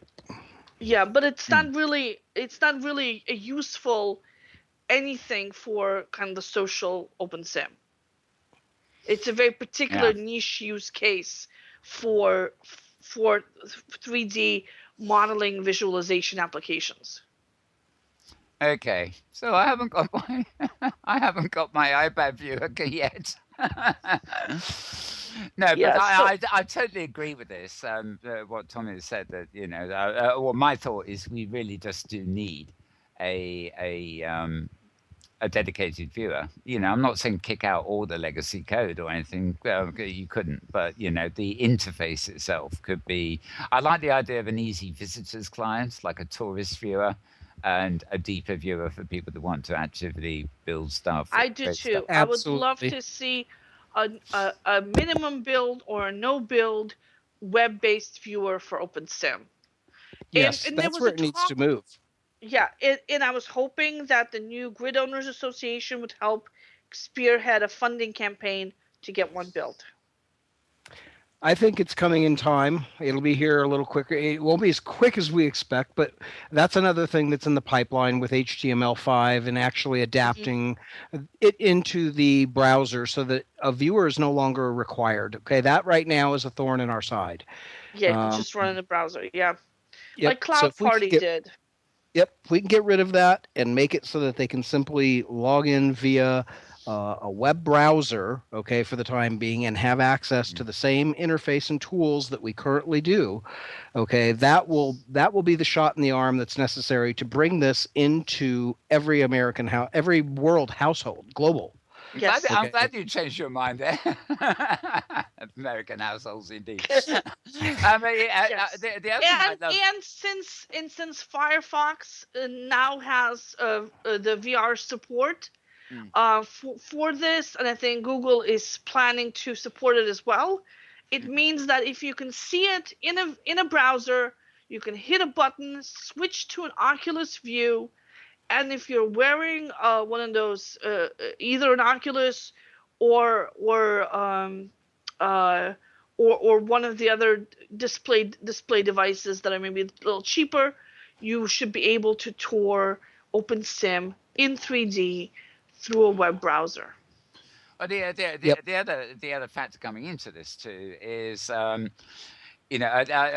actually make use of programs like Radagast quite a lot. It's great for sorting inventory quick, but I don't see the actual virtual world. So there's different tools available that you can do to get into a world to do a specific task where you don't need the full environment. But HTML5, of course, I mean, when you think about it, if you have a viewer that draws on the HTML5 canvas, then that is also the basis for a standalone app. So you're working towards something that could be an Android app or an iPad app or even an iPhone or iWatch Precisely. app at the same time. Maybe not an iWatch. No, that is pushing it. It's like the old mobile phones with tiny screens where, oh yeah, you can get a web page, but can you read it like hell? Yes, unless the iWatch comes with a little tiny projector that will project your screen onto or onto any available surface. Oh, right, yeah. Well, actually, there's a new thing going around that I keep seeing mentioned in technology blogs, and I haven't really considered it in terms of virtual worlds, but it's a little band with a projector in it, and it actually you wear it like a watch, but it's got a projector at the side that projects the screen onto your arm. Like the size of a small mobile phone. So the window literally appears on, the lower part of your arm, and you're wearing this little band on your wrist with a sort of powerful projector in it. The fidelity actually seems quite good. I'm not sure I can see myself using one because it's really just like a projection of a phone on your wrist. But again, intriguing technology. Yes, there's if I might, I want to raise a question here. Yeah. As we're talking about a simplified browser to make it easy for people to get into OpenSim, and there's kind of a couple of things that occur to me. First off, and this may be something you have some information about, Maria, from your various surveys, and that is what percentage of new users in OpenSim are coming into virtual worlds and hitting OpenSim as their first exposure, as distinct from all those who have migrated from having spent time in Second Life. That's question number one. Question number two is, it's all well and good to talk about a simplified viewer for OpenSim to make it easy for people to get in, but there's a second half of that equation, and that is getting the information out there so that people know about it in a way that people who have not had any exposure to Second Life, who don't come at it with all the baggage of people who have been around Second Life, how are they going to hear about it? Well, I think in the case of the last thing you mentioned there, I'll get Maria to reply in a minute, but I would have thought that if you come out with a new viewer from scratch that is meant to be easy and compatible, then I would hope that all the OpenSim grids, when they sign up new residents, will recommend that viewer to be the download. We don't have any of that kind of ubiquity at the moment, but if there is a viewer that is considered to be the best and the most functional for OpenSim, I think the publicity would come out of that. So the download link for that particular viewer would be available at all grids when people register. Well, I think that if you have a web-based viewer for OpenSim, then the use case would be that any group using OpenSim for something, say a museum, they would just send that link to their constituency and say, visit us Inworld, just click on this link and you will be inside this virtual world. That's our museum. Yep, absolutely. Or a group like Nara's Nook might say, come listen to a reading of one of our authors, just click on this link and bam, you're in World. Or join the meeting, precisely. That's how it would spread. It would be spread on a kind of a peer-to-peer viral way. Right now, if I have, say, a museum and OpenSim, I have to spend like hours individually with every single user getting them into OpenSim, which is not practical right now for true viral spread. But if it's as easy as clicking on a link, then yes, we can have actual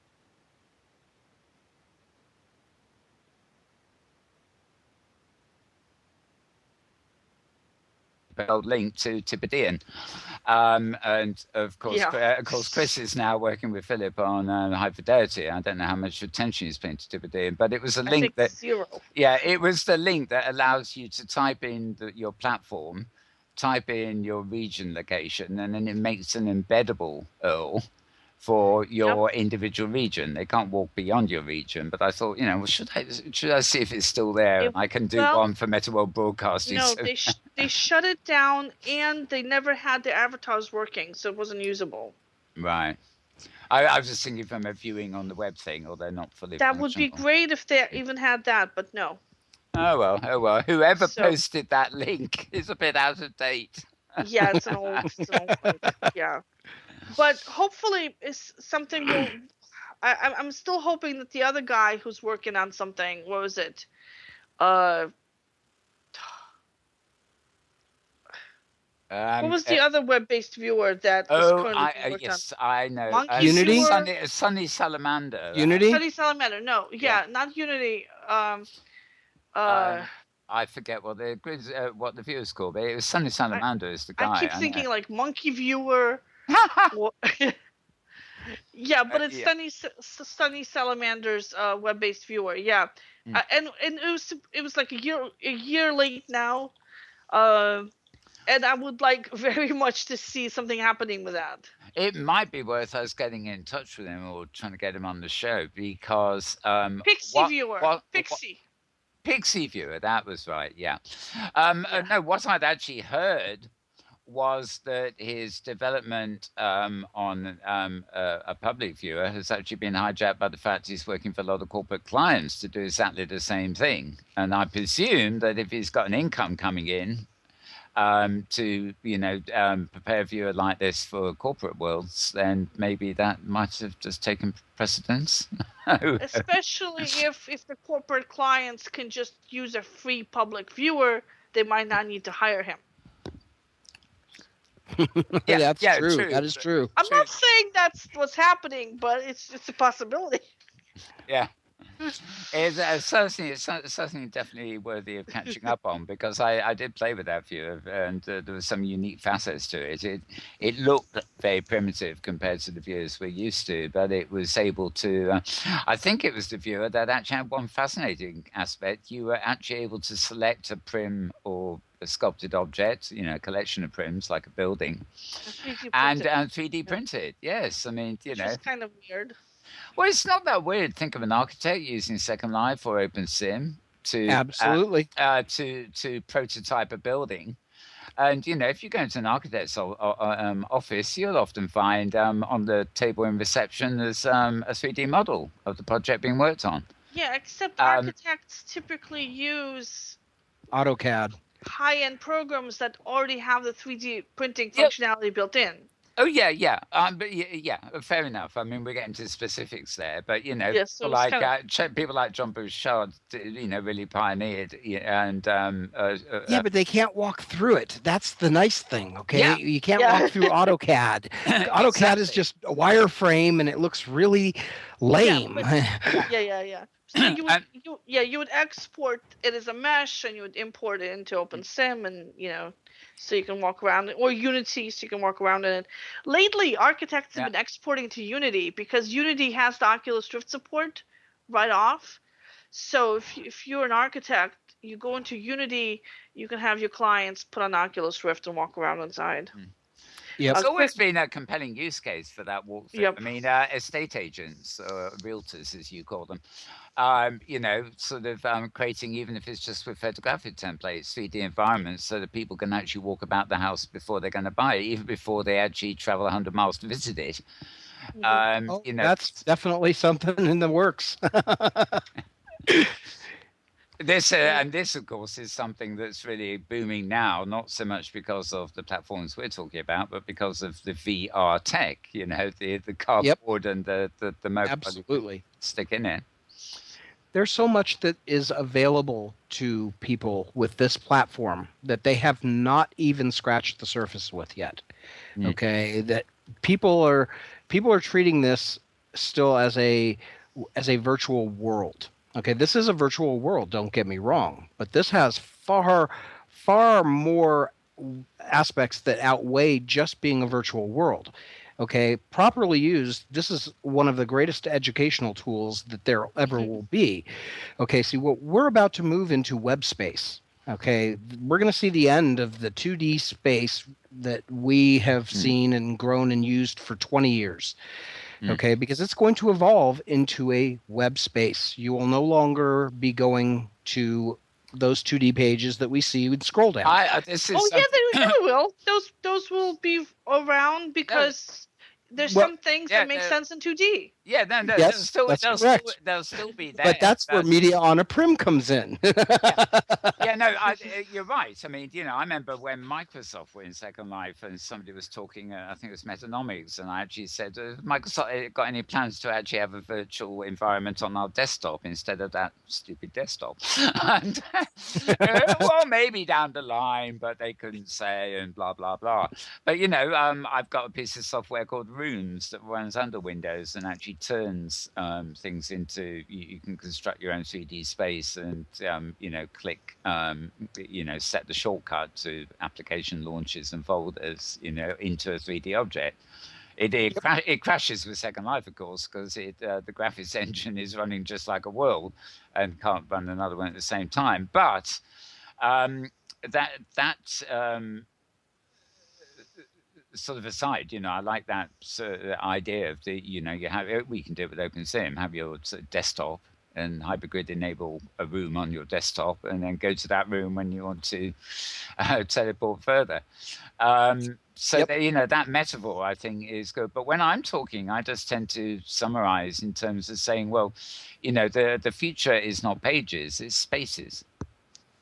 Yep, precisely. That's what it is. It's all about a space. We're in a space here. We're in a virtual XYZ space, and that's the big difference. And once people grasp that, and this becomes the norm, okay, we'll look back upon this and we'll just remember back when, there were only 100,000 users in Inworlds, okay, and now they have millions, okay, and all the other grids have millions also because as you were talking, they provide their own niche environment, but yet they have the gates to be able to hop and check out other stuff that's going on around them now. And all those Golden Age avatars looked crap, didn't they? No, absolutely. I think it's going there. Well, we have about 15 minutes left, just over 15 minutes left for our sort of timing on the show. Otherwise, we end up with really big files. I think I'm going to hand back to Maria for that final little thing she was going to go into. Okay. But I think, we'll just, Tommy, feel free to intervene and Tara and whatever, and we'll, make it more of a discussion for 15 minutes. So I'll let you lead it in, Maria. So first of all, Cyberlandia was the name of the Italian grid that broke up into Craft and other pieces that disappeared. Okay. All right, so there was a question on Oculus VR forums saying OpenSim is not the metaverse. So I wrote this article in reaction to that, but I can't post it because the Oculus VR forum registration thing seems to be broken. And the support people just said, oh, just refresh your browser and clear your cache. Well, no, that didn't help.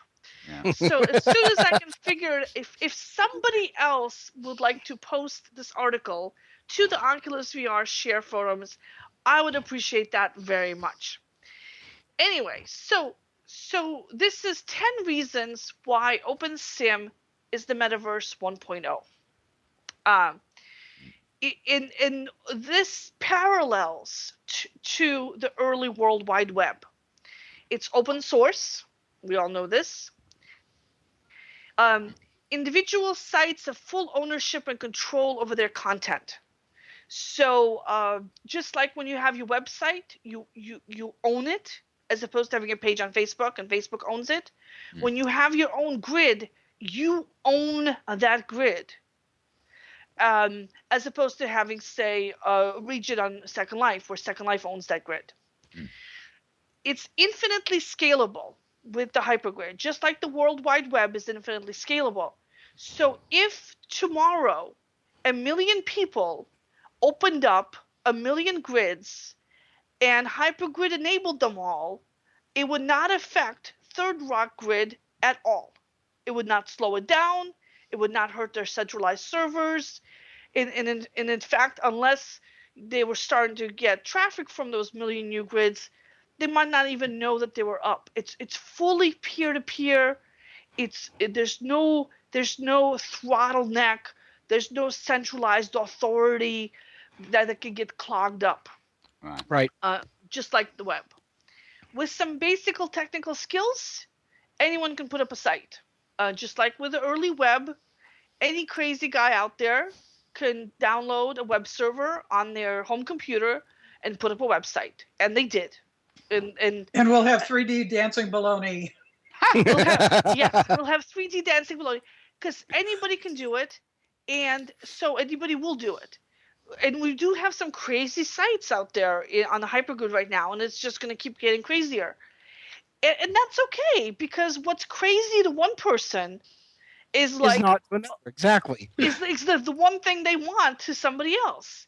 And by curating content and having only the quote high quality unquote content, you're creating a system that's nice for one person, as opposed to that's appealing to a broad range of people, because everybody's looking for something different, and some of us are really creepy and bizarre. I just love that. I love this spaces metaphor again, though, because it's like in the real world. You have your own house; it's your environment. You invite people into it, and if they like it, they like it. If they don't, they just rapidly retreat. But you also have public spaces, which are civil population kind of open public spaces, and that fits too. So it's all very, like you say, it's all very adaptable. In fact, I get the impression that part of what Rosedale's doing with High Fidelity is based on this too. Everybody is a participating server. Presumably if they want to be, and they just connect to the entire mesh. And in fact, but you could argue Hypergrid is already there. Yeah, you could. Well, yeah, it is already there. Yeah, well, it's no argument. The question with High Fidelity will be the bottleneck question. Is he going to have a bottleneck? Because the bottleneck is where he's going to make his money. Because if it's fully peer-to-peer, what's in it for him? Right. But a bottleneck will also discourage people from adopting it as a metaverse, because there's a bottleneck on it. That's a limit to growth. That's a limit to flexibility. Do you think that would harm it if the so-called bottleneck was something like just a range of licensed, financially viable asset servers and communication servers that were like? Oh my God, yes, because it's so easy for that to get flooded. The thing about the World Wide Web, say if one website suddenly got a spike in traffic, only that website would go down. All the other websites will stay up. Yeah. And when you have something centralized, either communications or commerce or assets or anything, if there's anything centralized, if that thing gets flooded, everybody dependent on it stops. Absolutely. Yes, that's correct. And right now, the way the hypergrid works is there is no one point of failure. There is no one central authority. There is no one bottleneck. If one grid goes down, the rest of the grids will go on as if nothing had happened. Yeah. And they do. Yes. And they do. Which is not the case with any kind of centralized platform. But you monetize from a centralized platform.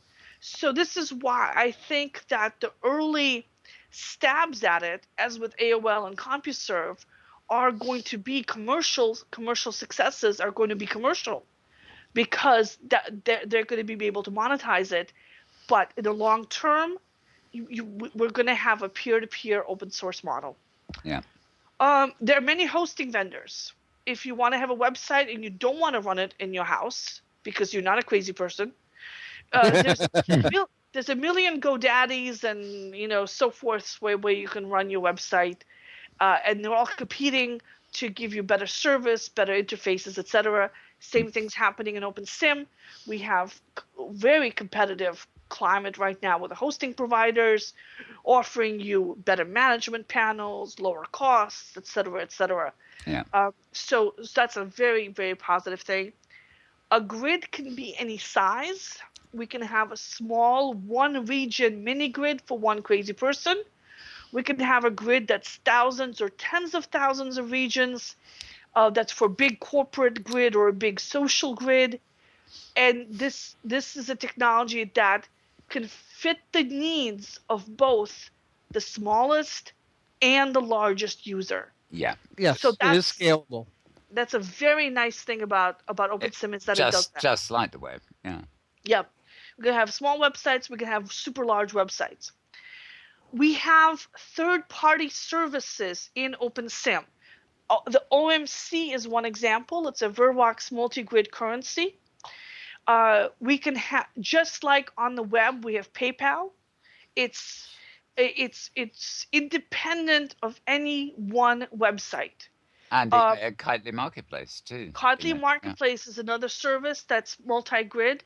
That's they're not independent of Kitely, but like for example, in AOL, everything was AOL provided. The search was AOL search. The messenger was AOL Messenger. Everything was AOL's. AOL News, AOL Shopping, AOL Classifieds, AOL everything. Just like Linden Lab. Yeah, just exactly like Linden Lab. Second Life offers you everything in one package. On the Hypergrid, you can go different places for different things. Just like you would go to Google for your search and Amazon for your shopping, eBay for your this and this for this. On the Hypergrid, you can go to Third Rock for your music. You can go to Kitely Market for your shopping. You can go to Vervox for your currency. You can go to different places for different stuff. Yep.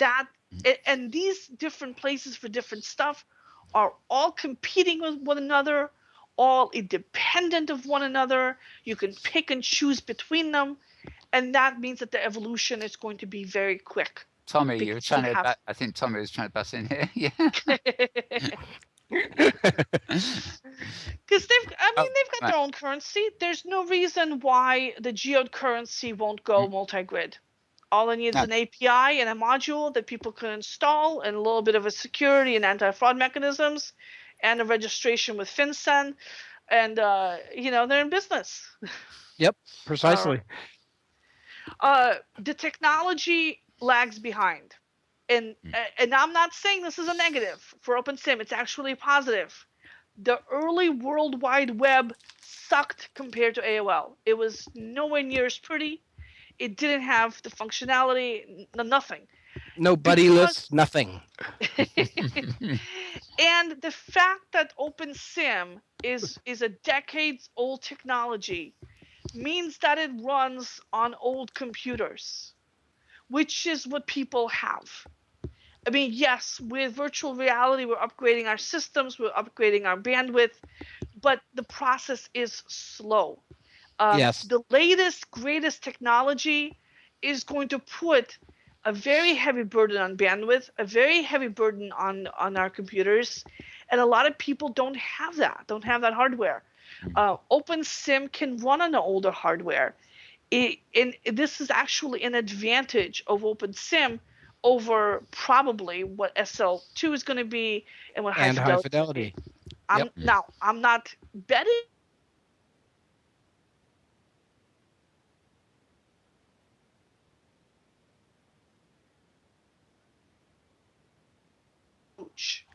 So in the early web, we had a whole bunch of places for user-generated content.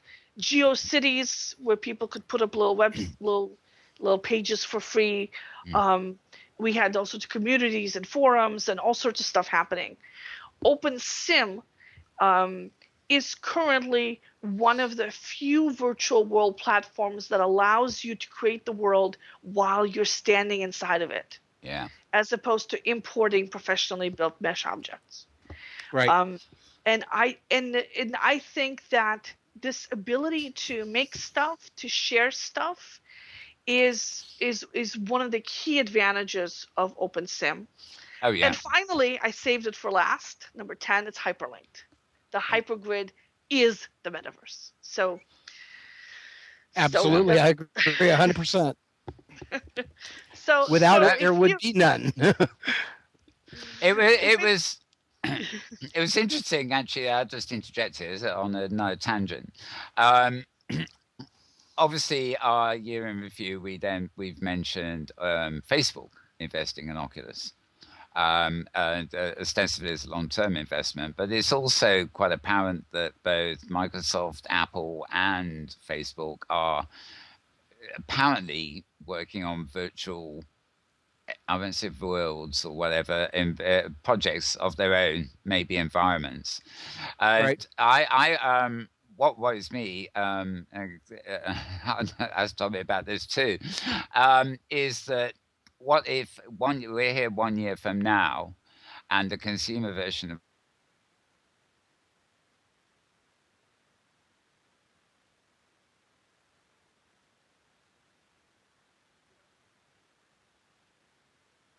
Facebook, and you will go to a page that is their virtual home. And it will be the AOL of virtual reality. Yeah. Exactly. Take over from Linda Labs. But I mean, it's like, could that, I mean, my feeling is that keeping the hypergrid, as you say, open source and, independent, is a key factor there. Well, the thing people forget is that AOL spent a humongous amount of money to force people to go online. Yeah. It was super difficult to go online. It was total bizarre mind shift that people had to go through when they were never online before, and suddenly now they're online. Huge amount of advertising money was spent. Yeah, I used to get about 12. The AOL Disc of the Week Club. Yeah, exactly. 12 times a week, I get a disc from AOL Disc in some other magazine or whatever. Once people were online, it was a much smaller jump to go to the web. Yeah.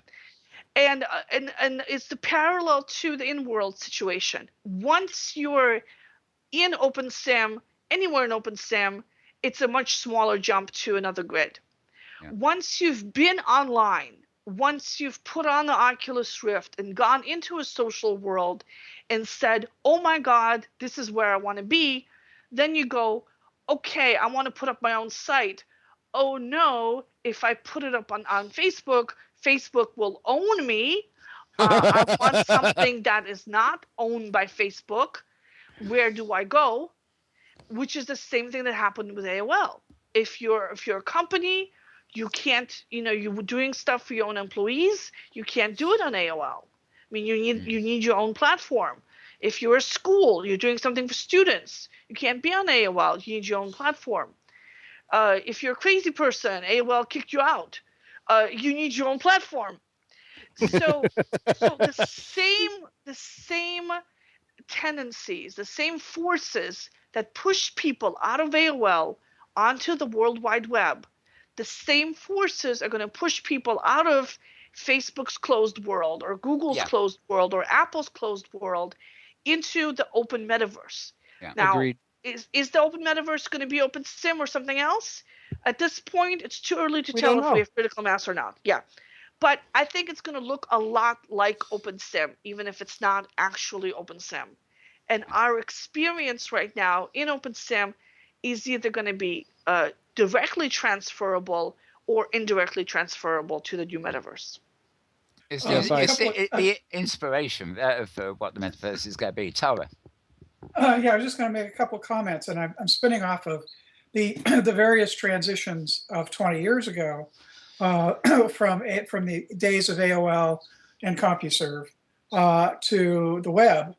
And that was a process that took a number of years, because initially AOL and Eworld, which was the place that I hung out far more than AOL, being a Mac user, and Eworld was just infinitely cooler. but the first step was that those closed worlds developed browsers of their own, enabling people to get to the web from within their environments.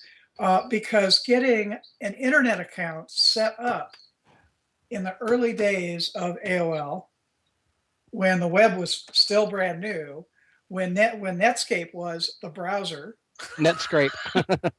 yeah, it was not easy. And I know this because I helped several thousand people from Apple, from eWorld, make the transition to the web when Apple shut down eWorld. And I know how difficult that was. It wasn't so what had to happen in there was some bigger players who got into the ripoff of the AOL Disk of the Month Club, who got to the point of providing internet service. Send the user a disk, plug the disk in, turn on your computer, turn on your modem, and you're in. It had to get that simple. And I think, and this I think also has to play out with whatever open sim virtual environment eventually happens. It has to get to that point of simplicity. Yeah, it's got a long ways to go. Direction right now. It really is. It's starting to get to the point where people are considering. Look at Sim on a Stick. Okay, it's now to the point where media is able to deliver this in a convenient package. Okay, that is not difficult to deal with, i.e., like you said before, unfortunately, with certain things, it was extremely difficult for you to sign up with an ISP, and then you had to go on and, like you said, figure out a browser. Okay. And there's just a whole bunch. There was a whole bunch of configuration steps that, varied from one ISP to another. It was tough. It was not easy.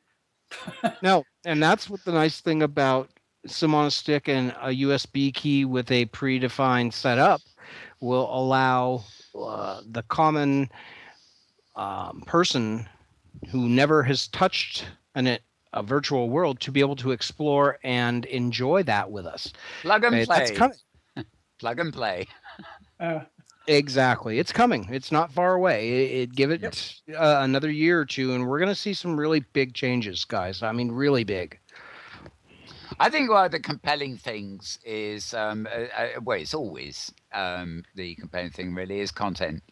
There will come a point where, you watch TV now and every advert gives you its website in smaller or bigger print, or listen to the radio. It's the same sort of thing.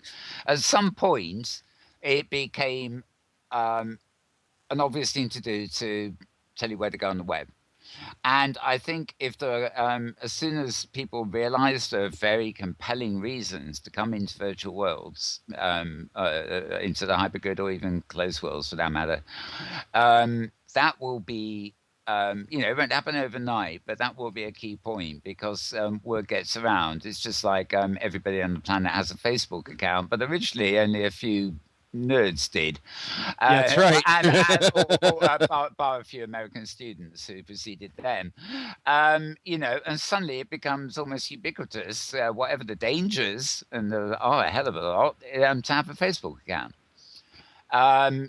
Everybody just thinks they've got to have one. They don't actually understand what they're getting and what it means to be entrapped in that, to be tied to that huge machine. But if concerts, for example, and we're going to have to round up, but I'm going to come back to you here again, Tommy. World Rock, Third Rock Grid have, as Maria mentioned, the reputation for music venues, for example, and maybe all it takes is one big name or one big event that makes a lot of people in the music industry think, hey, this has possibilities. A name artist, you video cast it out to the world at large, and you maybe charge or pay a high fee to get maybe a four sim complex and get select 100 people in as part of the audience, but it becomes a thing. Oh God, you got a ticket to be in there, Jesus, and when there is content, that appeals to that greater demographic, then I think there'll be just a subtle shift where there'll be a huge acceleration in interest. Yes, Because of what it represents. Yeah, and now with the ability with OpenSim version 8. You have the ability now to have 100 avatars per region. Yeah. So you properly set up a 4-sim event where you have your artists in the middle sim. You now have 300 spectators that are able to actually watch this show. That really was unheard of before in OpenSim. We were stuck at the 20 to 40 avatar level. Well, I was, before the OpenSim Community Conference, I was going in once or twice a week, every week to stress test it and everything else. And, they were easily getting over 100 on an individual sim. And, of course, that was a 4-sim complex. They didn't actually separate out the stage area, which is something I would insist on. But it is, you can get, you can't get thousands of people into a stadium concert. Of course you can't. But, the fact you can get a few hundred in, and maybe charge premium prices to get a premium performer and it does something unique. Well, absolutely. We're going to be working on getting Space Junkie in. I'm the staging and lighting director for Space Junkie here in Second Life. And we're going to I'm in the process of trying to bring them into Third Rock so that will be their new home. And that will be a nice gig that we can basically use to promote Third Rock's music capabilities. It's just a matter of time until I can work out the details with Shakti and get everything done. I love Shakti and and that band. When I was involved in, they seem to have vanished for now, Metaverse TV. We had years ago, there was some very close relationships with them. They did regular, not every week events, but they'd come in and they'd come up from behind the curtains, and it was all staged.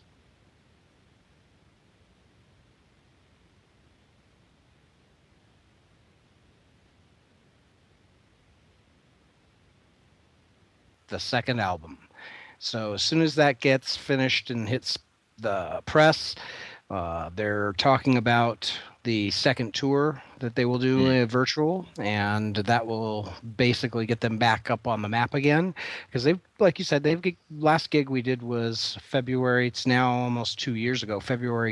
Literally 2 years ago. Yeah, it feels like it. Yeah. It's been a while. This, from my point of view, is the sort of thing, we need to set it up so that we can film it and maybe even stream it live. So that you can get, even though you can set up 4 sims for the gig and select the 300 people or whatever you have come in, you can, especially if there's an album release tied in with it, you can, project it out.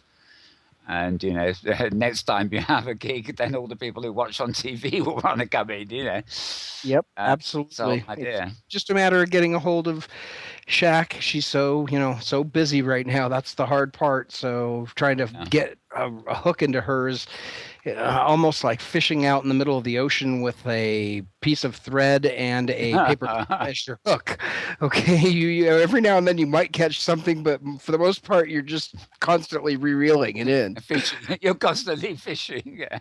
She's a wonderful person. They come from a nice place, I think is the way I put it as well. But as well as being incredible, a great band. Yeah. Okay, well, I think I have to do the inevitable and announce that we're wrapping because, of course, we've gone over the 2 hours. It doesn't really matter. We like the idea of open-ended conversation. The problem is when we try to encode the files afterwards and get them uploaded. It sometimes goes a bit awry when we've gone over 2 hours.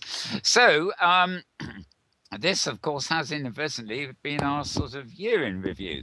Metaverse Week in Reviews, Metaverse Year in Review, but actually the yearly Inworld Review. And it has been great to have you with us, Tommy. Thank you so much for having me.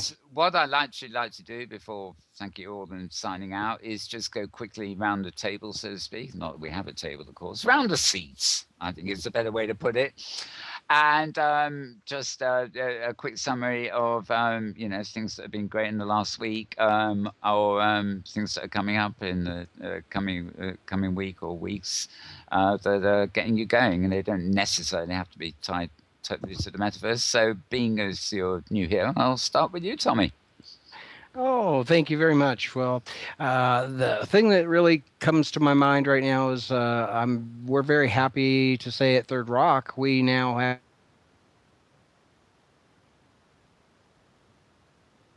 We finally have them. Not yet. Okay, right now we are not going to be allowing exports just yet. We want to make sure that anything that leaves our grid actually has the correct permissions and leaves correctly. So for right now, we're going to be taking baby steps until we actually allow objects to export out of our grid. The only thing currently allowed is a landmark or a calling card. And that, like I say, is just for the safety of our content creators at this point. And, it's nothing intentional. And on your friends list, presumably, you can friend somebody via the Hypergrid in Third Rock. Yes, easily. Yeah. So no cars. Yeah. No, I was just thinking, if you got Tara here is very fond of her kitty cats and things like that, and huge databases of breeds and stuff. She loves it. But I was thinking, you could have breedables, that people have to come to, that are exportable, that people have to come to Third Rock to buy. But more importantly, you could keep the food supply in Third Rock grids, so you've got a constant money flow coming in every half hour. In his mind already.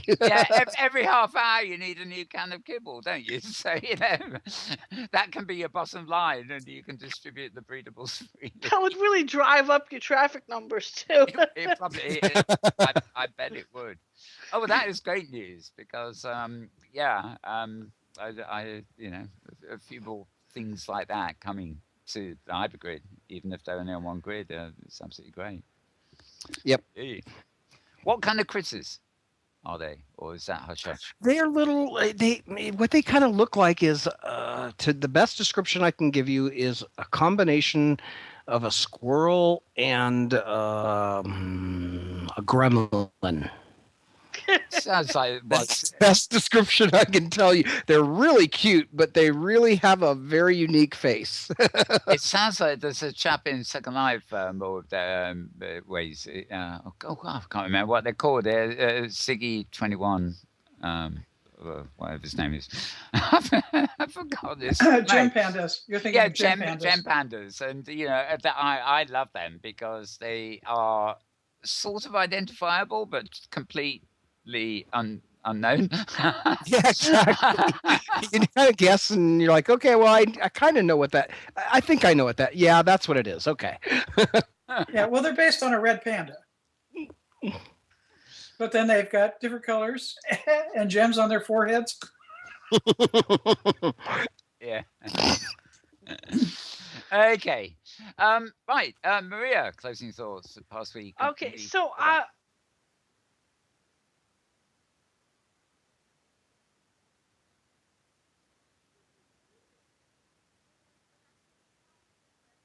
too many freebie destinations to choose from, so it's very hard to figure them out. To visit them all is of course impossible because there's so many of them. So I'm just gonna randomly pick a bunch and have them be the recommended freebie places. If anybody else wants to recommend a freebie destination that they haven't gotten around to it yet, you can email me, maria@hypergridbusiness.com. It's an opportunity for people to explore the Hypergrid, to check out what's there. I'm going to put a little gift bag full of these landmarks and Hyperica. The other thing that I'm doing, speaking of Hyperica, is fixing my gate scripts. For some reason, half of them not work and half of them don't. I can't figure out why. It's Yeah, always I've been jumping there. I've actually got on our place now. There's two main hypergates. One goes to you, and one goes to I am getting Sanctuary. so frustrated. Yeah. I have 3 advertisers now in Hypergrid Business. So, if somebody is watching this and has scripting skills, I will pay you to fix my hypergates. Email me, maria@hypergridbusiness.com. It's my little bit for the open sim economy. I will pay you, and let me know what your rate is, and I'll give you access to the scripts, and I will pay you to fix them. Please. It's not worth my time. I've spent 6 months dealing with them. Yeah, I can get one script to work, but not 200. I got these stone sort of these sort of stone circular gates, and I've been having no problem with it at all. I just have to type the destination Yuri into the description of the object, and it does everything else. Yeah. So if I had one gate, no problem. I have 200 of them up. They have to be updated centrally. There's, So something's going wrong, and I don't know what it is. And it's basically the headaches of dealing with this. It sounds like a very daunting task, Maria. It is a daunting task, but it's vital. It's vital to the future of the metaverse, I tell you. And it's taken me 6 months to get here, and I don't want to spend another 6 months fixing it. So if you are a scripter, the script works. It works. But for some reason, it does not work for every gate. Why do you think? And if it worked yesterday, it will not work tomorrow. And I can't tell why. Gremlins. It's gremlins. This is why people like me just put up 2 hypergates to what I call hypergate portals. Let people get there. I have got. Yeah. I'm actually putting up about another 10 to selected places, but it's great fun. It just at the moment they're working fine. Just walk in and go. Okay. We should have a job board for open sim jobs.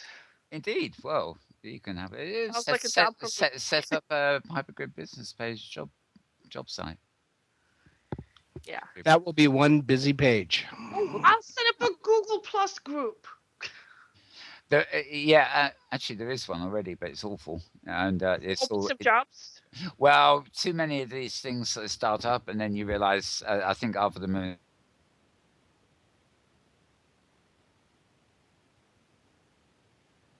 Thinking, we'll pay you, 25 linders an hour. But some people are willing to do it, so it's weird. Sure. Yeah, sure. I'd be more than happy to pay somebody 20 lindens per hour to fix my scripts.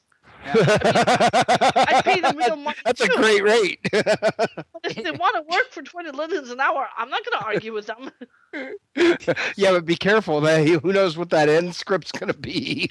Yeah, and invariably, it's like being hostess or host or something in Second Life. They don't necessarily. These people don't necessarily have a clue what they're doing. They might not even be worth 25 linders an hour. I was just going to say, unfortunately, in that sort of world, you tend to get what you pay for. Yes. For the most part, that's true. It's just like the real world, actually. You get what you pay for. Very true. Okay, Tara, got the camera on you, so your round up. Yeah, well, again, a happy New Year to everyone, and lots to look forward to, obviously. I don't think things are going to move quite as quickly as you think they are, Tommy, but that's just my perspective. I think there's an awful lot of ground to cover for the kind of viral spread to happen that ultimately will do the trick. But anyway, that's my opinion. But I think otherwise than that, I have a lot of trees and landscaping and good things to do at the new site at Great Canadian. Okay. Just call it Metaworld Broadcasting, please. You don't need to get out. We are the Great Worldwide Grid. Thank you very much. Okay, that's great. Well, as Tara hinted at there, and whatever, with a bit of luck, this show next week will be the first to come from a very similar looking studio at the Metaworld Broadcasting Sim. A bit more formal than this one. We haven't got any quite so kinky chairs, but I have actually made sure the animation in them works, and it's my kind of well, it's focused on camera use, but I mean it's my kind of take on the set we got here, and we might have some surprises in store. As of a few hours before this show, I'm so very pleased to announce that I have fully functional NPCs running, which means that I could be 2 of me and 3 of me, and we could all be I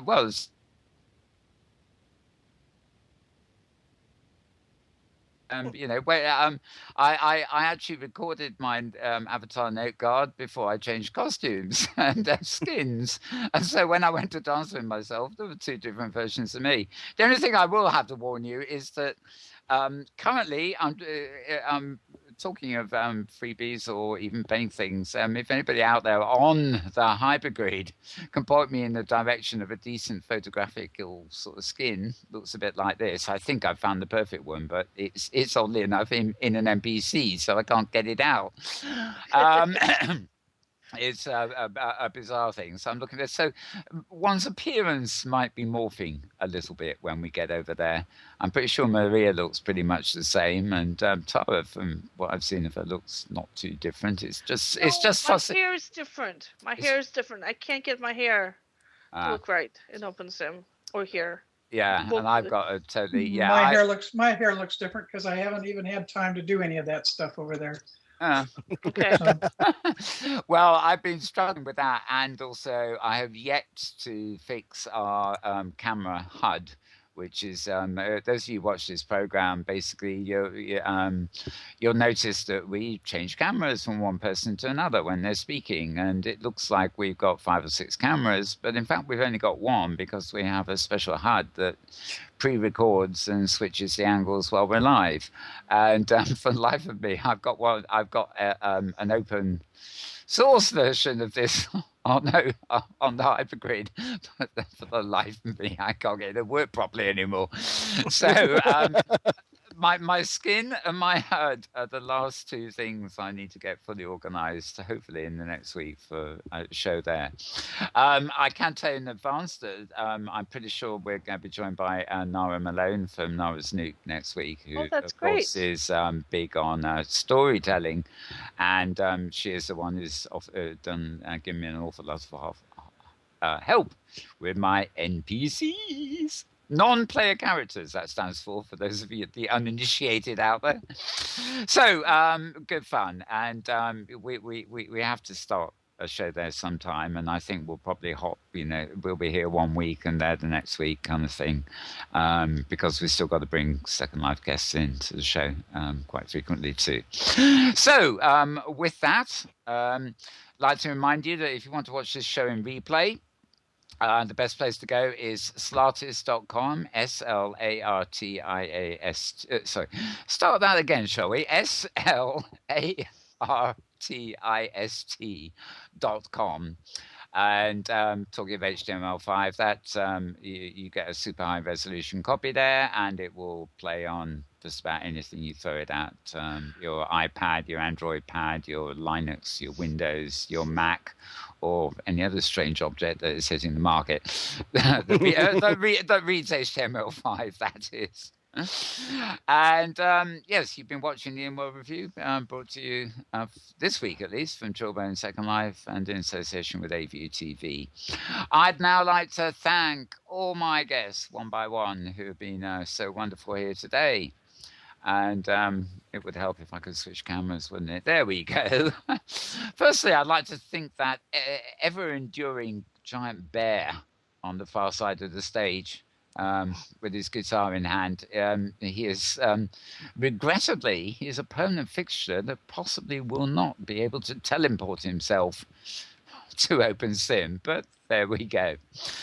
And yes, I think I'll put my little bears and their apples away too.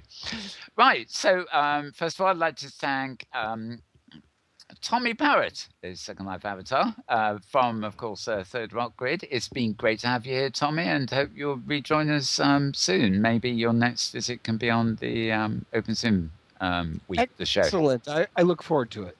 Okay, it's been absolutely great having you. And of course, thanks to Maria from Hypergrid Business, as ever. Thank you, Maria. Always a pleasure to be here, Mel. And you can check out news things throughout the week at hypergridbusiness.com or on twitter.com/metamaria. Yes, I couldn't resist.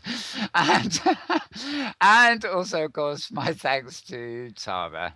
Thank you, Tara, who's also been filming today, so streaming. So thank you, Tara. You're most welcome. Right, and all that's left to do now, I guess, is to sign out before I start rambling anymore. So here we go. Here we go, folks.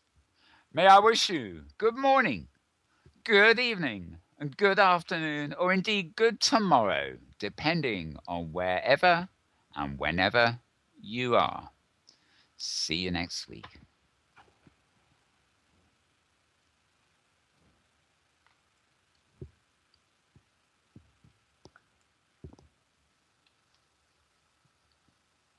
Excellent. Hang on.